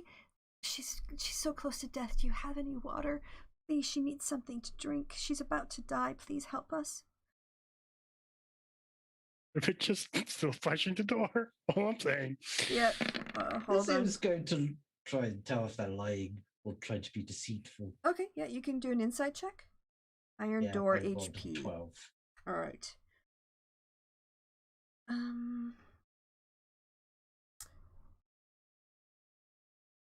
Ironed band door is 20 AC. This is not working for you as well as the stone. This is just you bruising your hands against iron bars. I mean, he isn't learning yet. Ooh, yes. Your insight check, 12. She doesn't seem to be deceptive. She seems to be desperate. Bartram's going to cast Armor of Gathis and walk down the hallway. Okay. Yep. You've got that up now? Yeah, as Solio walks in and sees new people. Ah, friends, hello. Please remind us. Fresh water. We haven't had anything to drink in days. Please, I think my sister is about to die. Can you please give us some water? Fidgets around in their robes and then pulls out their water skin. Here you go. Right. Yes. So Abella, the one who's speaking, takes in and immediately goes to her sister, who seems to be on the verge of passing out, and brings it to her lips. And basically, like they sort themselves out with water. Drinking probably too much of it, they might throw up. But yes. After that, she hands you back the water skin and just says, "Thank you so much." Oh. Who are you? I'm Saliolo. Who are you? Oh, well, I'm Abella, and this is my sister Okiri. We were here trying to sell some of our herbs and spell components to the Order of the Golden Mongoose, and when they were attacked. Do you know them?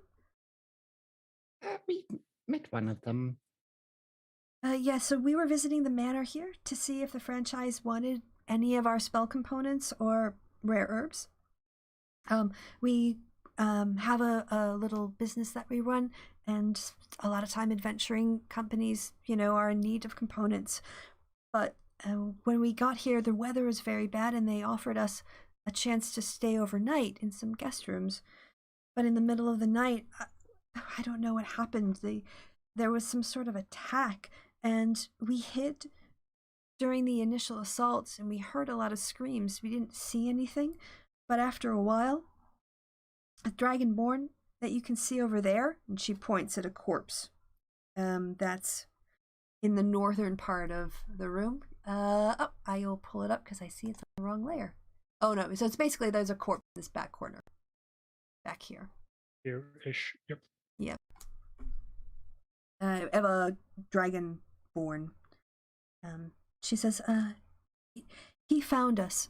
His name was Draxo. He found us, but he refused to kill us. And when he refused to kill us, the people he was working for, I don't know, they had some sort of symbol on them, like a triangle with the points pointing toward each other and crossing, like almost like two hard D's or two hard triangles. When he would kill us, they locked him up in a cell, and they locked us up in this one. And sorry, can I take a break? Can you tell me, do you know what happened to, before I continue on, can you tell me what happened to the Order of the Golden Mongoose party? Well, one disappeared, one got buried under rubble, and we don't know about the rest at the moment. That's why we are here. Oh, so who was rescued? The Oh. Major Domo. Yes, Gilda. Yes. Gilda. Yes. Gilda. Oh, at least she's safe. All right. Oh, that's so horrible. Well, so we talked to Draxo over there for a while, and he told us that he was hired to attack this place. He said his employer was a short, hooded person. Maybe sounded like a goblin, but didn't get a good look at them. After a while, people who I assume were the ones who attacked, they came in for Draxo. They took him away alive. They brought him back dead and threw him in the corner over there. Oh dear, that's not good. Well, way's open now. You can leave if you wish. How long have you been down here? I don't know. It's hard to tell. We probably slept 3 times, but there's no daylight down here, so I can't tell how many days it's been.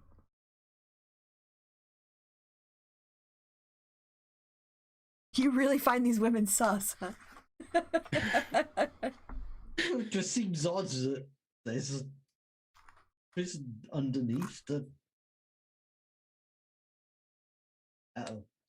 Well, I mean, you did have to smash through a wall to get to it, but Yeah. I mean, if you quite enough. Yeah, if you want to do, if you're suspicious, what I would say is you can do a perception check, Nazira. What you mean, insight? No, perception. Already did an insight and everything seemed fine there. I mean, also, I personally find it very fascinating that these women are saying remarkably calm while there's just a frog punching a gate in front of them. It's like the least traumatic thing they've dealt with. Bonk, bonk, bonk.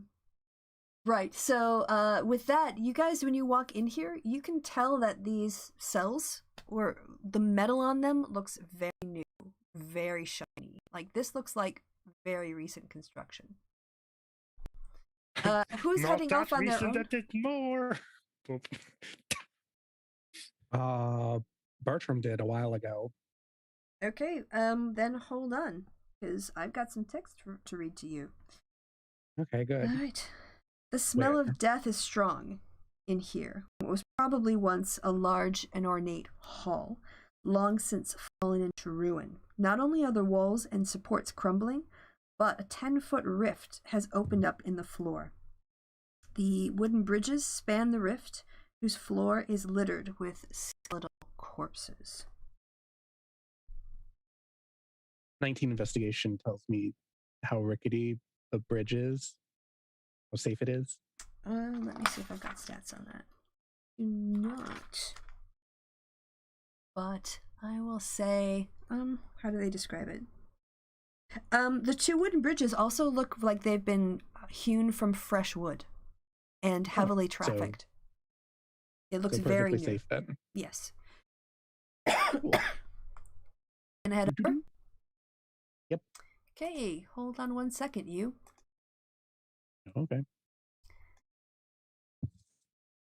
As you make noises as you're moving across the room, you agitate a swarm of insects. You can roll initiative. So that'll be fun. Sorry, y'all. We're just kind of got caught up in what Bertram decided to do. So, I'm on the wrong layer.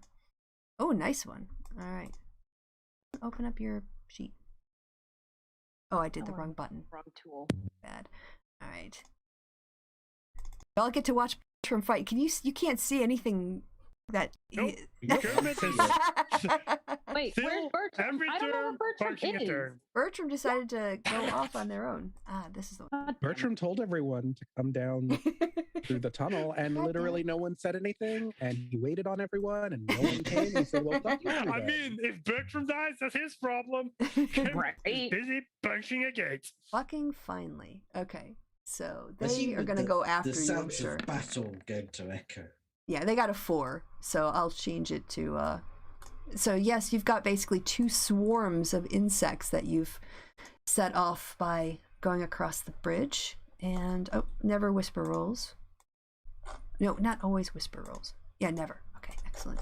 That's better. All right. So, yeah, you basically see coming at you those two swarms. That's where they start their turn. So, yes, you can see that they with a medium swarm of tiny insects comes rising out of the pit of despair.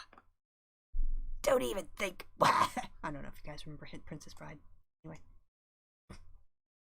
Bertram, you get to go. 22 hit? The nearest one? I'm sure it will. Yes, it will. 8 damage. Bludgeoning. Right. So first swarm, your light hammer goes through, and when it comes back to you, it's got all kinds of bug goo, you know, like a windshield in the summer when you've got a whole bunch of bugs that you just knocked up. That's kind of how your thing looks now. Doing math in my head and at the same time. All right. So it's their turn now. What do they have? Fly 20. Let's see, first level 1, 3, 4. That 1, 2, 3, 4. Yep. So that one won't continue the turn, but this one will. And the only thing they really they can bite. So they are going to, it's not quite at half. So they're gonna bite at you with their little buggy mouths and claw at you. That they miss because they suck. Do miss. All right. Actually, you know, this one's gonna use its. I was just gonna say it's gonna use dash action since it can't attack to get up to you for the next time. So yeah, back to you. So yes, Bartram is currently like facing a swarm of insects in this big room. Yep, that'll work. 17 hit. Yeah, which one? Rush's door. One right in front of me. One, for 1 damage. Yep. All right. I'll say Kermit by the already time. Okay, by the time we're done with this battle, you've punched through the door. I'm just gonna say you're Yeah. so you don't actually have to roll for it. All right. So now you've got two Bartram swarms. has doesn't Bartram still have inspiration? No, I Yeah. already used it once. Oh, did you? Okay. Also, I think you only need to declare it after your attack, I think. So you shouldn't have used it on the thing that was already a crit. That's At true. least Yeah, I Are you mean, sure that worked? here's the thing: is if you say I'm going to use bardic inspiration on this roll and it's a wasted thing, you're disincentivized from using bardic inspiration, which makes the bard feel like crap. So I think you can see the roll and then decide to take your inspiration on it. Yes. All right. So here comes this will be the one that hasn't been hit yet. You get 2. And that's going to be a miss, I'm sure. 11. That is a miss. By the way, I just looked it up. But you need to declare bardic inspiration before the DM declares it a hit or a miss, but after you've rolled your d20. I don't care. If it's like a 5 and 10, you can just declare it. But Well, I'm going to have a homebrew rule because, I mean, I think that inspiration it should be, like, usable. And so I'm okay with, like, if people see the roll and then say, oh, that, or if you, yeah. It's you get to see the roll. It's just you need to, you roll your d20, see your number, and then before the DM says whether or not that number hits, you decide to add the extra detail or not. Here's my logic as a gamer or as the DM is there are times when you guys figure out the DC. And there are other times at the start. It does not matter, Yeah, so that's why I just think everyone should be able to use it the same way, whether you're not, you know, the DC. So, if I want to hide the DC, I'll say that's not a hit. You can roll your bardic inspiration to see if you get it. You know, if it's particularly important, you guys don't know the AC, but okay. 2 misses from the swarms of insects. So back to you, Bartram. Yep, you're gonna Smashing that one right in front of me. Yep. Oh yeah, it's definitely down less than half now. Yeah, that was a good hit with your hammer. You come back with a lot of bug guts on it this time. Yep. All right, back to them. So one is only less than half HP. Nope. Nope. And this one. That one does hit. Finally, yes. They do. Finally, you get actually like you're so good at dodging them. But the one that's that one also eats 5. oh points yeah, of cold sure. damage. Yep, no problem. All right, it does. It got automatically froze some of the insects, these hairy, dark, flyy things with very sharp mouths. Back to you.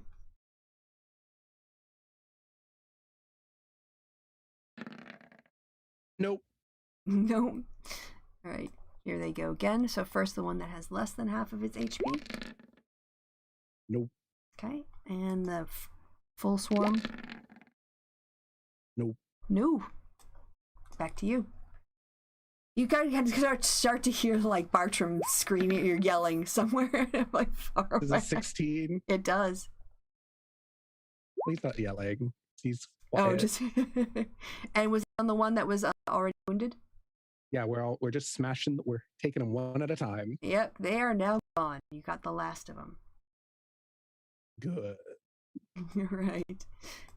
Okay, Soliolo's wandered out into the hallway, wondering where Bartram went, and is gonna try this door here. Is it open? Hold on, I'm in the middle of a battle, so I have to first make sure I get this attack off. Yeah, that door's open. That does hit. All right, so that's 9, and then they take another 5. Oh, that's just you didn't recast it, so they don't take it again. No, I didn't recast it. So yeah. Okay, yeah, and it was you took the temporary hit points, so that took it down from 5 to 0. So that was the one shot. Yep. Okay, so yeah, 9 damage in piercing to you. Mm-hmm. Let's see.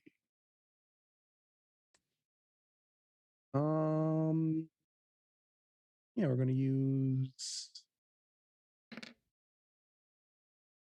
Okay, that's good. Okay, cure light wounds on yourself for your turn. Yep. All right.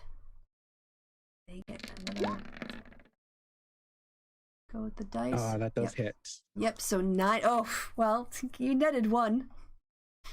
Okay, back to you. Hammer. Yep, that's gonna hit.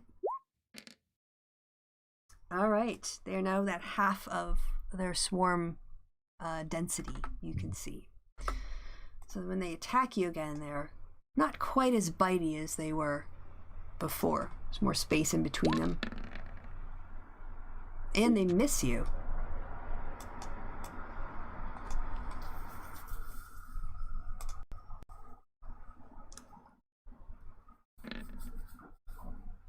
Okay. 26. Oh, there's only a few more left. But at this point, they're in a frenzy, so they come diving at your face anyway. Come on, give me the freaking... Ugh. Sometimes the sheet works, sometimes it gets a little bit assy. All right. Oh, yep, That does 7. hit. Yep, 7 more. That's less than half. Yep, so that's the correct damage. You said they were looking really. Yeah. You said they were looking really fit. There's a lot of gap in between now. Definitely. We'll just be safe. Okay. So they come at you while you're healing and try to, like mess you up some more. That does hit. That's 5 piercing damage. Okay, we're just gonna smash it then. Okay. Yep, that's a hit. Yeah, you can describe how you finish it off. Swarm off. Just smashing these stupid bugs one at a time, like a toddler on a playground. All right. Okay, so let me go back to Soliolo. When you open up the door, you see crates and stacks of crates and caskets. Not caskets, casks. Very different word. Line the walls of the storeroom. Now, what is your base perception? Your passive perception? 14. Okay, so as you look around the room, you can see that something looks weird. There seem to be ropes that are strung together that connect different parts of the crates together. If you want to know more, you can do an active check and roll for it. Perception. Mm-hmm. Not great.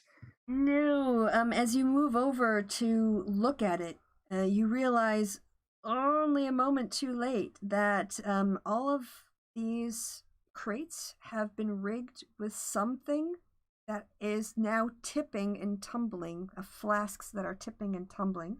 Can you please make me a dexterity check? Check or save? Let's see. What does it say? Yep, it says, oh, you know what? Actually, no. That's only for later. Okay, so, basically, yeah, you knocked over, flasks that end up hitting the floor, and each of them explode in such a way that the entire room sort of lights up with fire.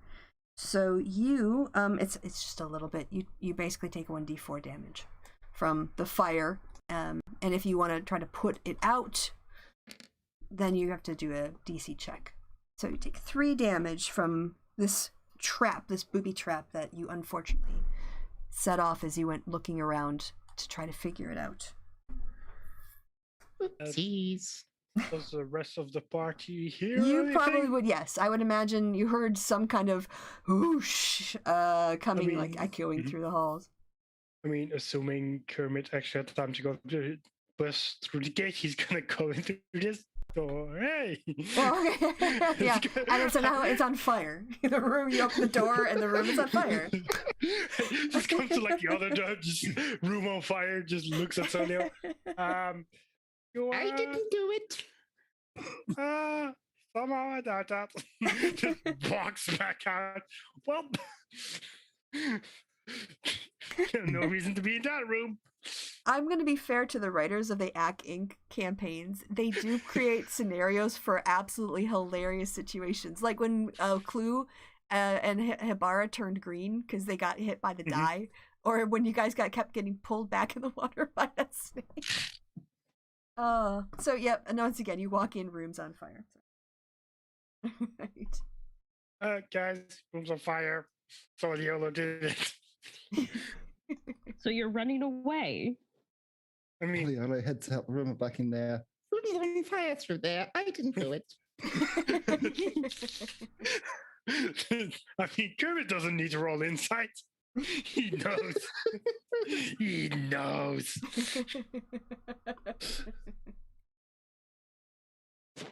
So, yeah, what you see in this other area is, yeah, you see a corpse in the other side of the room. And another doorway, and the door you created behind you. I mean, Kermit let it look to that door, and it was just fire. So, yep. I suggest we just go back the way we came and ignore the fire. Jumps over the thing again. Disappeared. Maybe we should find them. Yeah, sure. Just casually hops, jumps back into the water. Ladies. Wiggles fingers, the water appears to be full of piranha. I mean, I assume that's perception or insight check to counter that. Sorry, what are you looking at? Okay, let me roll a deception. Oh, damn it! I mean, I think it's a DC off. Sorry. Minor illusion, right? Yes. Oh yeah. Minor illusion. Be your spellcasting DC, right? Yeah. Yeah, but I need to remember exactly what I need to run. Intelligence investigation check against this DC, which is 15. Well, this is gonna go terribly. Oh, by the way, you guys, I messed up. Start trying to punch ghost piranhas. Sorry, I messed up because I got the room numbers wrong. We're gonna have to go back in time. So, Soliolo, you no longer have 1 damage to fire. You're back in this room. You're back in that room. I read you the storeroom, which is what I thought you went, because the 2 rooms are next to each other and look alike. But instead, that's not where you were. I'm by myself again. So, presumably you were right, and these are caskets. Yes. They certainly look like it. Yes, yes. One of them has a cross on it. So what you see, Soliolo, is 3 smashed human-sized coffins and 1 intact smaller coffin lying on the floor here. The larger coffins are carved of fine mahogany and lined with rotting silk. Humanoid bones are scattered across the floor.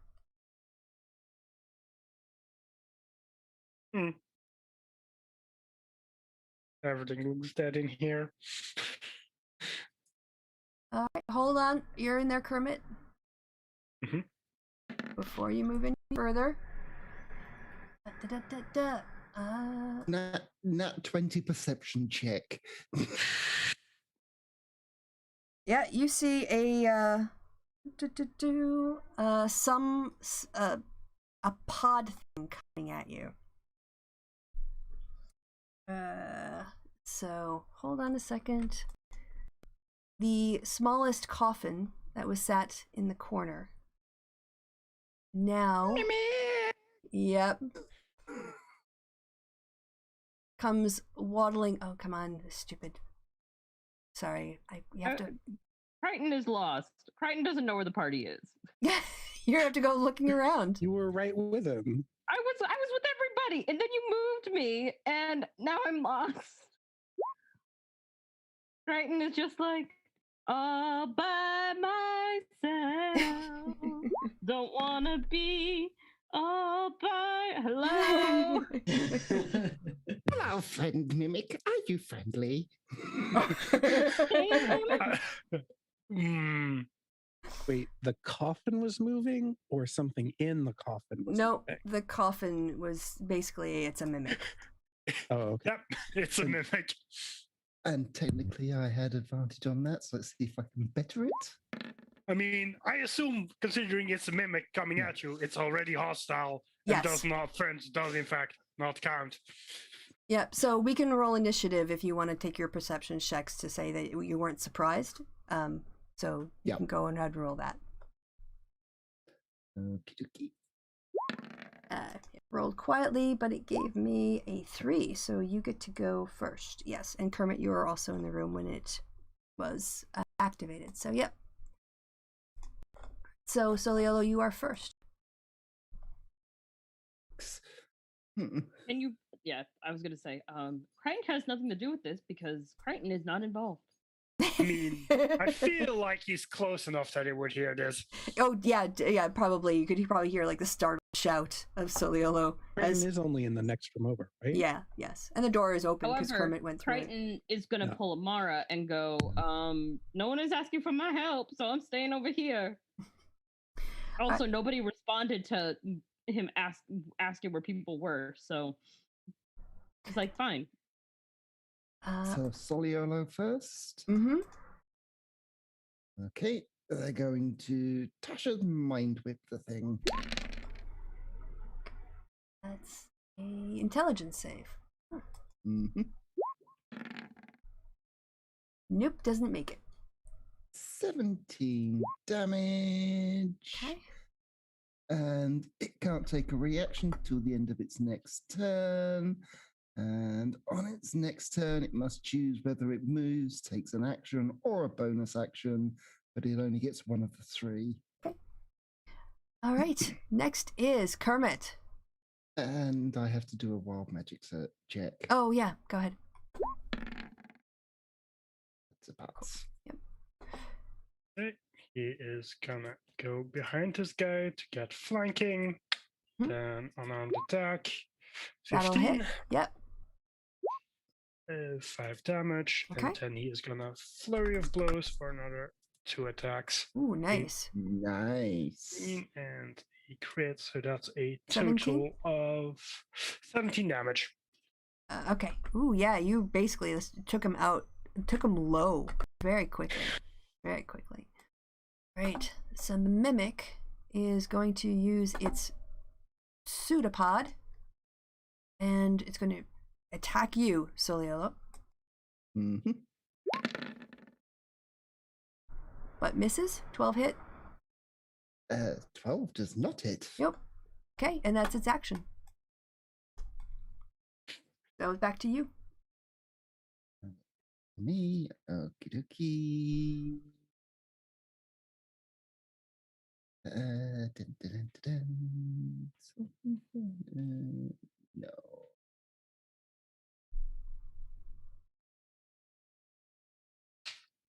Yeah, we'll do a sword burst. Okay.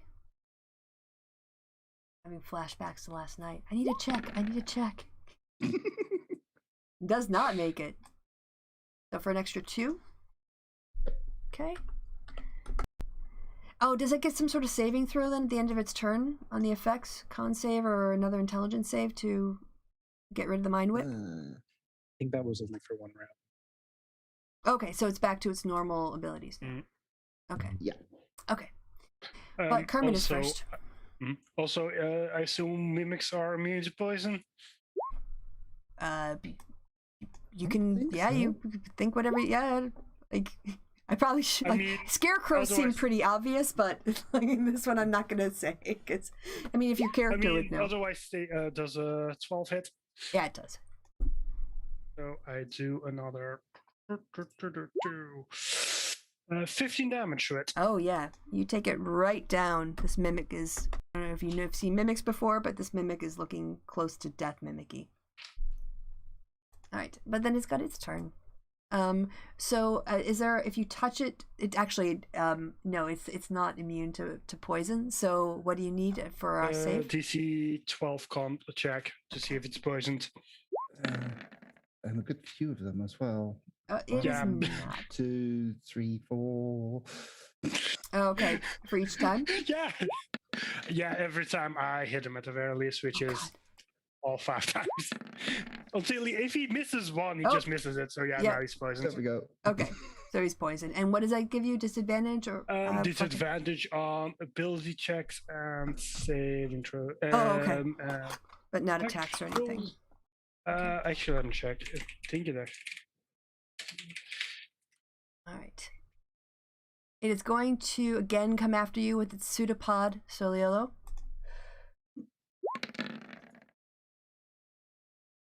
That one does hit. Yes. So now, you are hit, but also it has the adhesive trait, which means it is adhering to you. So it's basically you're for all intents Yes, grapple. I'm aware. Okay. Also, I just looked it up. Apparently, it's ability check and attack rolls, not saving throws. He has disadvantage on now because of poison. Attack rolls too? Yep, ability checks and attack rolls, Okay. not saving throws. Then he would miss. Then, yes, he would very much miss. I'm getting those 7 hit points back, and I'm not in danger of being swallowed again, like Darius was in that one. Not with you, with GC, but yeah, they were literally swallowed and reduced to 0 hit points inside a mimic. Oh no. All right, that is its turn. It missed. And back to Soliolo.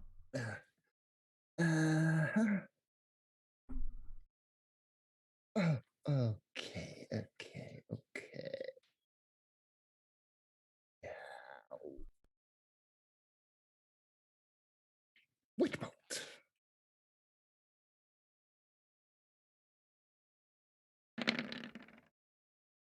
Yep, you can describe how it dies. Bolt of lightning shoots from Soliolo's hand, hits the mimic, exploding it. Okay. It explodes. And wild magic check. Mm-hmm. And pass. Right. Back up to 7. Okay. I guess we're gonna start looking for Bertram again. All right. So, Crichton, you suddenly notice something really weird is happening with that body in the corner. The one that's not in the same cell as me, right? Yeah. It's gonna, but you start to see a spirit rise up out of it. It's looking around and it sees you.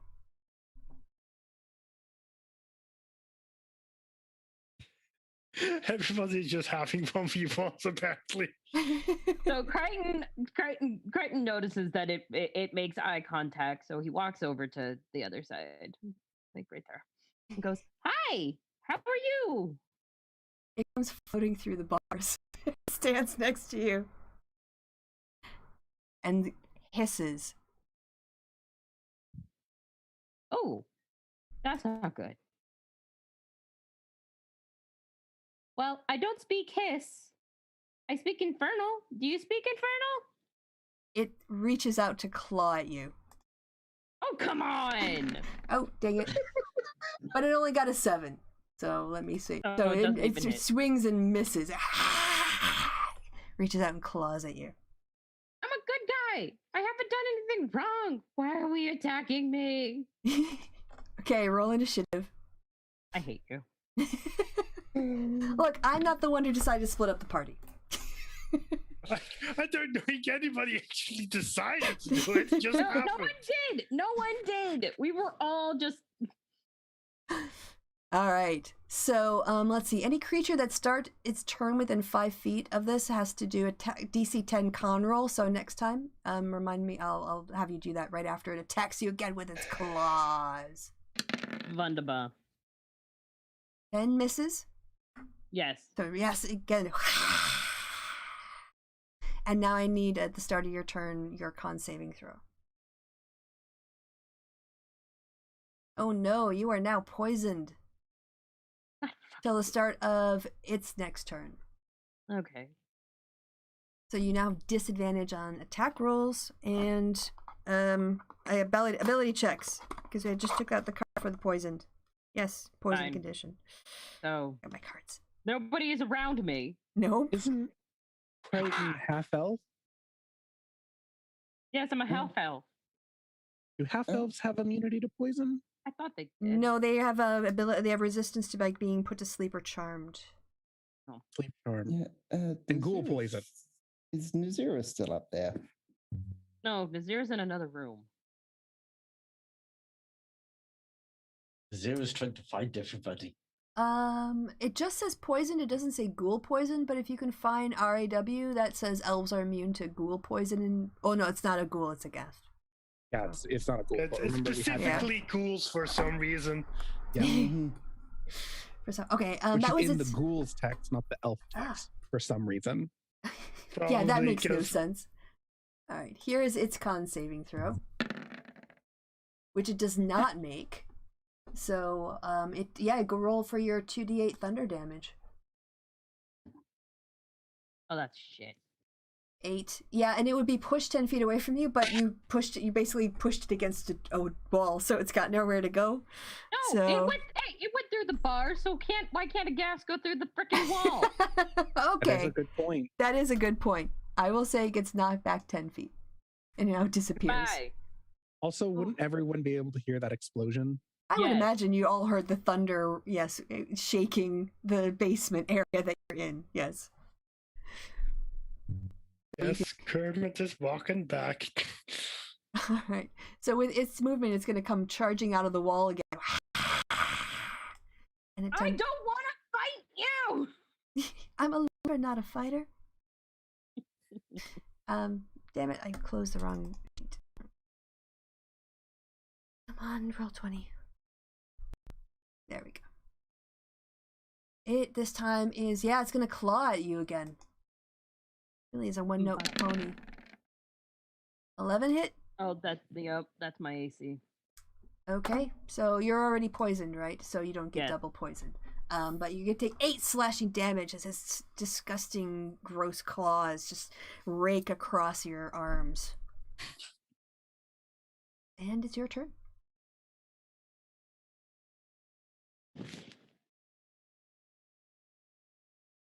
Well, if he's gonna be a one, you know what? Fuck this shit. Takes no, we're gonna go with this one. We're Crichton's gonna getting mad. Yeah, that's gonna hit. Yeah, go ahead and like just you sort of like as he sort of like manifests more solidly to attack, you react with your quarterstaff and manage to get it and knock it a bit. And... This is not what I want to do. And he hits him. I just want to be left alone. I was doing nothing wrong. The gas just or the creature, I should say. I'm just using the stats. But yeah, it's gonna. Bitch is in the corner. Help. I mean, Oh, so it's not a gas. Well, basically, yeah. Well, okay. I'm like making some DM decisions for the sake of narrative. Okay. Great question. Would there have been enough time between the thunder wave and now for Kermit to run over there, or no? If he's dashing and his movement is 45, yeah. He's 35. Okay, I'll say at the end of this turn you would get there by the time this last attack has happened. Yep. Because it's what, like 6 seconds? So if you kind of figure if you're making your full movement every round, I mean, like basically a turn. Yeah. 70 feet because that action. Yeah. So okay, yep. Go ahead and roll initiative. See where you land in it. Okay. Did you get higher 19. All right, then I think did you beat Crichton? Yeah. All right, yeah. You come in and you get an attack right away before she can even get another. He just comes in, just sees this gas just pulling Crichton, just goes, ha! just walks up, starts punching the thing. All right, go ahead and smack it in the face. Not just a 9, which I assume does not hit. No, unfortunately, that's a little too low. And another one, 22. I assume that does will. hit. Yes. I mean, I assume this thing is immune to poison. Yes, it is. Yes. But it looks really shit. Damage. It looks like utter shit right now. Looks really bad. You can tell, between what you've done, Crichton, and then Kermit's smacking it around, it's looking bad now. Also, I mean, I guess free action, he's gonna try and just draw this thing's attention by just kind of doing sort of like a fake dodging motion, just like not a dodge action, but just like very like exaggerated motions, just like grab this thing's attention. Come on, fight me. Come on, you little bitch. You get beat up on a bar, but can you beat up on something that's not made out of paper? All right. Oh, now it's Crichton's turn? Yes, it is. Yeah, it is. Okay, Crichton pulls out his rapier and... That's a hit. 5 damage, yeah. You haven't finished it off, but it looks really bad now. Seriously bad. I didn't want to do this. The ghast turns to you, Kermit. Slashes out with his claws. Misses. And misses. All right. It's back to you. I mean, he's gonna try and uppercut it. And he describe. Yep, Just- you can describe how you kill it. He just like, as he like, the claw goes at him, he just like ducks under it, and he just like fucking straight up like Shoryuken, like fucking dragon punches him up in the air as his fucking head just kind of explodes. Perfect. So you didn't punch the ghost stick off? No, he did not punch the ghost stick off. Also, I do want to actually see the damage for that. Yep. That's max damage as well. That was 3 times more as Jesus. hit points. So I still had a punch left. Oof. yeah. This episode is going to be called "Why You Don't Split Up the Party." It worked out fine enough. Crichton doesn't look good. Crichton is like a little too bloody for his take. And so Kermit is lucky, and I guess so are the stupid ladies. Because Crichton goes ahead and does that. That's it's for a only short doing rest. short rest, so we need. I know. So But for I next turn. mean, for the we next just- turn, I needed to cast it for myself. Oh, I mean, it that's only for works. during a short rest, and I Yeah. probably assume we're only If doing you short or rest any when we're friendly together. creature can hear your performance. Yeah, but During a it's short rest. yeah. I You need know. an hour. I'm just saying. I get it. I get it. Okay. I was like, I know this is for a short rest, but I need that extra. All right. You're setting your extra when you take your short rest, you're going to be able to take your extra die. You're all set now. Yeah. You're primed. You still Ready to have go. your Walk it off, cheese boy. That's still have your Kermit just ring. walks out of the room. My what? ring. My Got 3 teleport. charges. Oh, I didn't. I forgot I had that. Where did everybody fucking go? All right. The girls like they just made their way out. They thanked you. I'm over here, dumbass. Jesus. Bitches, you didn't help me. You suck. I got beat the fuck up. Run away,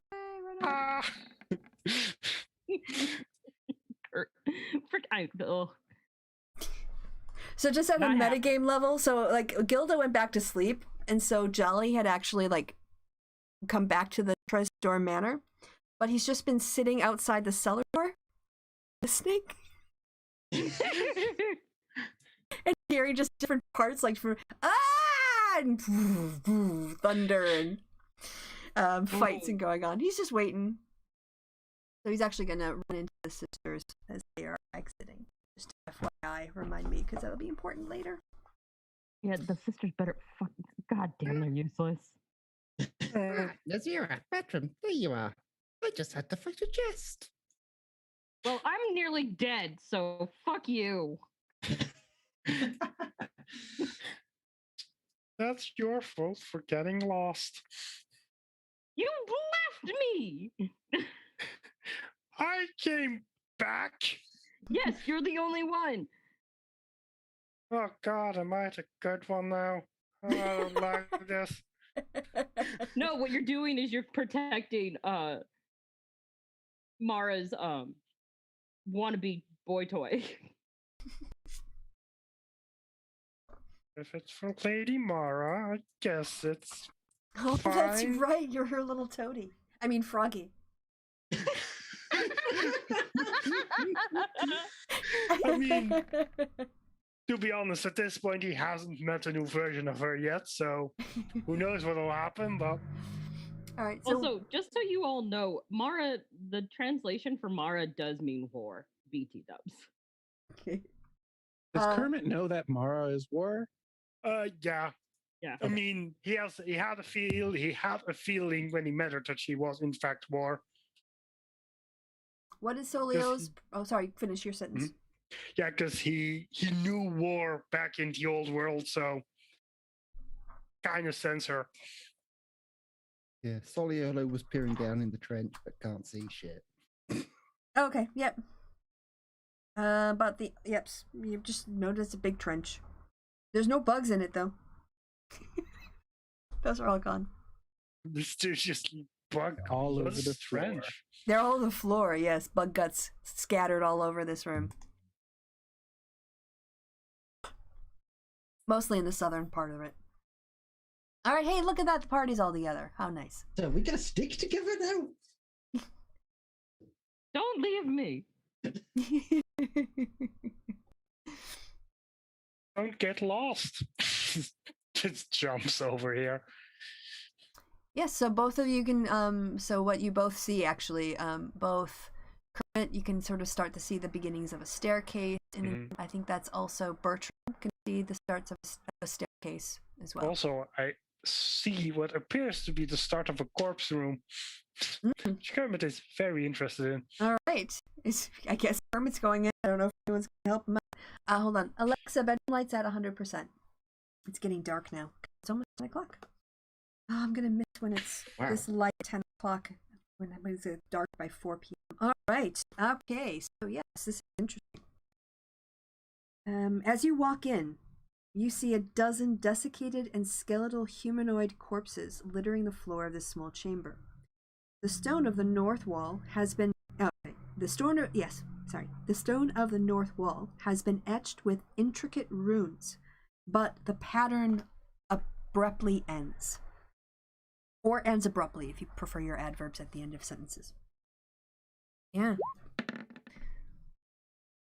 Looking around, who is that? Arcana? Okay, let me check. Oh gosh, yeah, it was only a 10 check. All right. So, if you're examining the sigil, but also you're I'm going to include with this the corpses, you, to your horror, realize that these runes are connected to a ritual that could open a rift to the far realm. Oh, that's not good. The dead humanoids, you conclude, were likely victims sacrificed to power the ritual, but something must have went wrong because the victims were consumed before the ritual could be completed. A success with this check. You were really successful, so I'm going to say that you're going to skip the 5 minutes of studying the runes. You can kind of read through it. Sorry. Yep. Sorry. You get advantage on a check you don't know about yet, and you might never have to need to make, depending on what you guys do. So that's a little note for me. I'm going to let me just read the text again specifically. Interesting. So let me throw this out to the group. Mm-hmm. It starts with a character who has proficiency can learn ...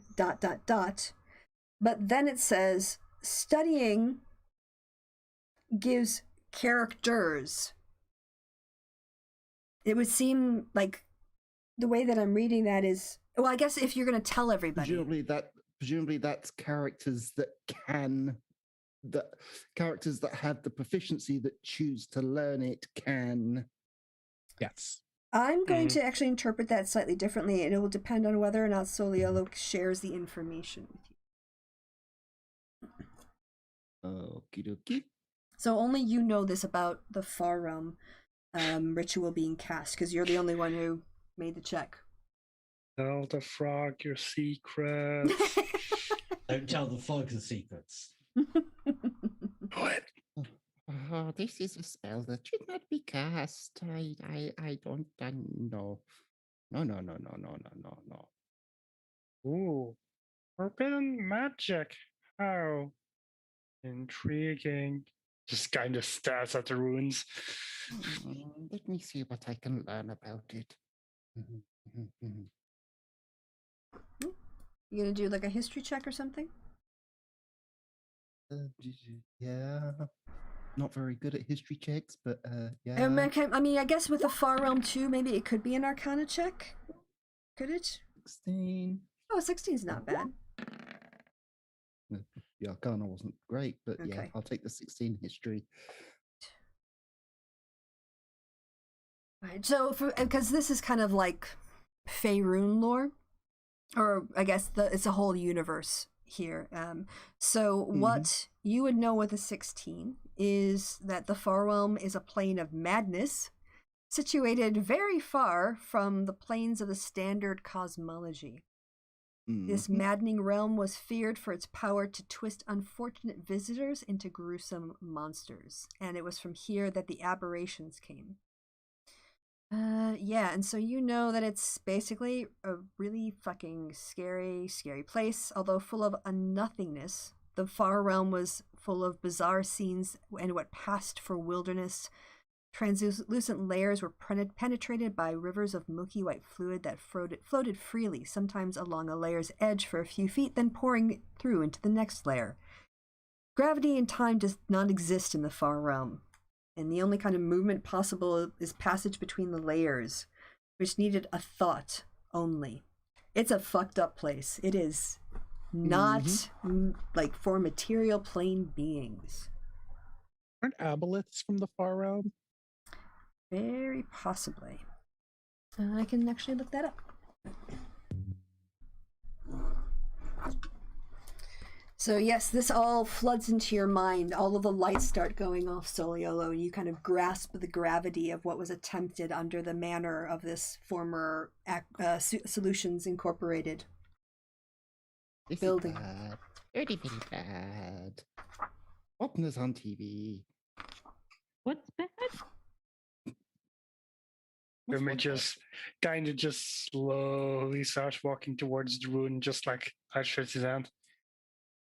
Stay away, come away. You don't want to get too close. No. Very bad. I want to touch it. That's what? Alluring. Must watch Wapner.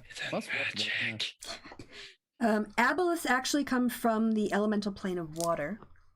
Okay. But I think in the Far Realms, that's more like Cthulhu. I think that's the kind of vibe. But yeah, I understand why you thought aboleths. Yeah, they're pretty monstrous too. Yeah. But they seem more, they're watchful. They got the cuckoo vibe. They do have a cuckoo vibe. Yeah, like beholders too.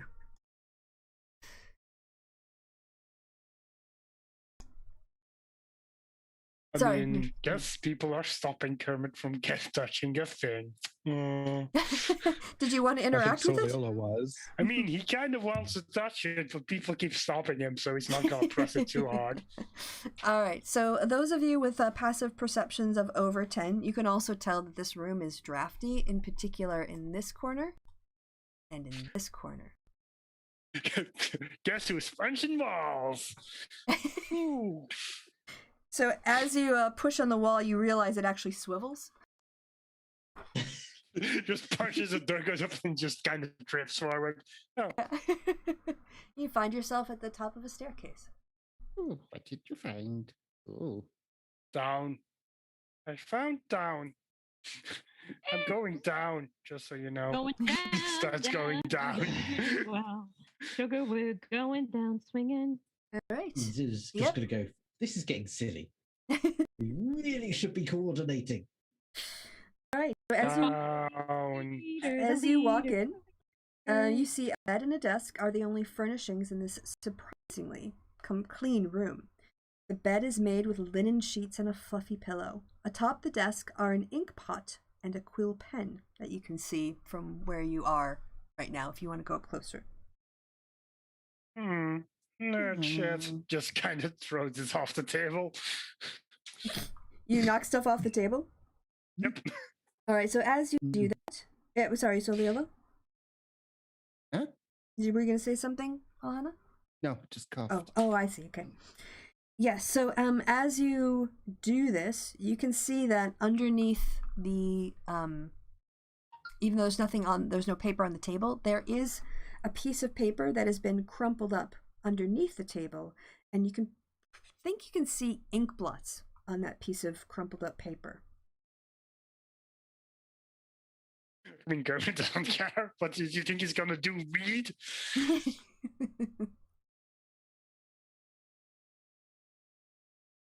Anybody else want to do something? Because Kermit is just ready to move on. Soliola's going to read through the papers. All right, so it's actually it's the blot of paper, and so what happened was, when someone there's wet ink, they use this page to blot on it. But no, actually, I need an investigation check for this, please. Investigation. You guys can, of course, help each other to give each other advantage too, but that will make it. That will make it. So yeah, and what you see is there are impressions on the paper that have been left from the ink, and you if you could find some charcoal, you think you could kind of like rub over it and figure out it said ink blots, but then it says charcoal rubbering, so I don't know if it's supposed to be a blot paper. Fuck it, you made the check, you're gonna learn what it says.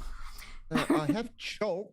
Oh, okay, yeah. And I don't know what it's doing, because with the impression you can place a piece of paper over the top and then rub the chalk over, and it will leave the imprint of the impression. Although I thought they kind of like said rubbing. Right, but they say here residue from when the paper was placed under a piece of paper when it was written upon. Oh, okay, so the ink blots are the residue from the hard writings. So you can use you can use your chalk. And I'm just going to let you make that check completely, because that's an easy enough check that doesn't require any complicated things. So you guys get a handout.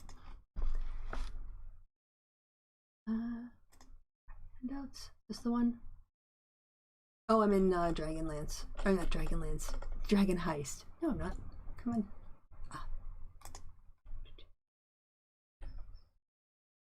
on. Okay. I'm showing you now what Soliolo has determined has been on the paper. Does someone else want to read it out? My voice is getting tired. We have completed our work here. Omen's puppets have been defeated, although the half-orc and tiefling escaped. We believe the former ran for the woods, which means she will be out soon enough. The latter we cannot locate. We could not find the timepiece either. It's possible the tiefling took it with her. Oh, however, if its magic functions as erratically as does the far gear, there may be more searching to be done. Everything goes according to plan, and the manor should be free to claim. Loose ends are being tied up as we write this, I am always your obliging servant. Uba. Yep. So that is left. And just, yeah, I think this basically is, oh no. Oh, there's also symbols here that you're, not only the other symbol, the Hubar symbol, but you guys also see this symbol. Actually, that should be a little bit straighter. More like this. I made it. Okay, yeah, that's fine. You see that purple thing? Oh no, you probably don't see the purple thing because it's not lit anywhere. Hold on, let me move it for you. Oh no, I only did half of it. This is a pain in the ass. All right, hold on a second. I'll draw it. So an arrow. Hold on. Let me undo this. All right, I'll put it in a room where you can't see it, so it looks like this. Oh, I can use that. Yeah.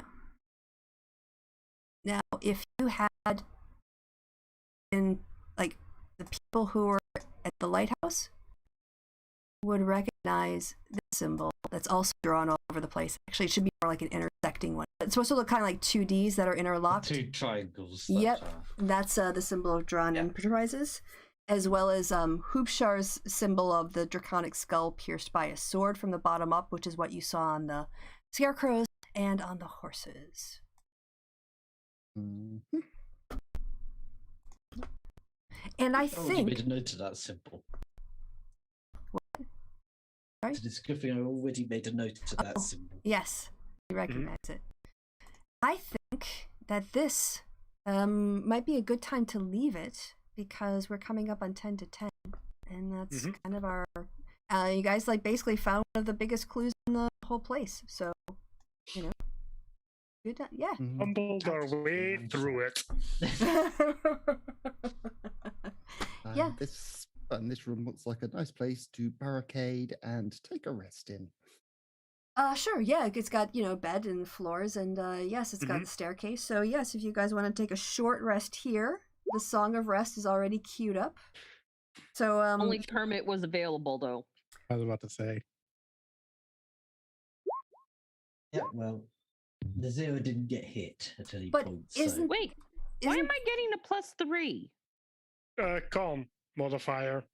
Oh, okay. I'm not gonna. Yep, so fit it's in your my- D8 plus your con modifier for each time you roll. Just like Oh. when you level up. Assuming it's a D8 because there's others. Okay, apparently we all have D8s, so disregard that. So at least one of us would have a D6 or a D10, but nope, all D8s. Mhm. Short rests don't restore spell slots, though, does it? Not unless you're like a wizard at a certain level, I think. Warlock And key or points a might, high-level yeah, wizard. high levels, yeah. Key points do most. Basically, everything a martial class can do gets reset at short rest, spell slots, and a bunch of things magical classes do can't. And a lot of like ritual things also tend to be long rest. But martial classes tend to do well if you have a bunch of short rests. Wizards and spellcasters when you mostly have long rests. Yeah, true. Triton is back to full health. And of course, warlocks being the one fucking exception because they need a fuck ton of short rest. So he said, literally, have no spell slots ever. Wizards though can get some spell slot. back Higher rest. level wizards can get some back. Yeah. Yeah, because I think That that starts only like level 2 though. I think Is it level 2? is it Yeah. sorcerers who get them on a short rest? Because I remember in one of the optimized builds, he's like, "Oh, we get Warlocks, 2 yeah. slots." Warlocks, okay, get them on a short rest. Warlocks got them. Yeah, you're They thinking of get like warlocks. 1 slot at level 1 and then get 2 slots for another 5 levels. Mm-hmm. Yeah. All right, so I hope you guys had fun. I had fun watching you. Mhm. Yeah. You definitely got some good narrative drama in there with the scarecrows and Kermit coming in, double teaming the Ghast with Crichton. So I think Nazira mostly got away with stuff this time. Unlike last night, right, Sib? Oh my god. All right, well, you can tell the story off air, but Spending almost the entire yeah, fight. that is, yeah, you'll have to regale them with the story of the dirty hugger you found. And on that bombshell, we're gonna say goodbye from me and goodbye from the party. So until next time, say goodbye, party. Goodbye, Goodbye, party. Party. Hey, I did the bit.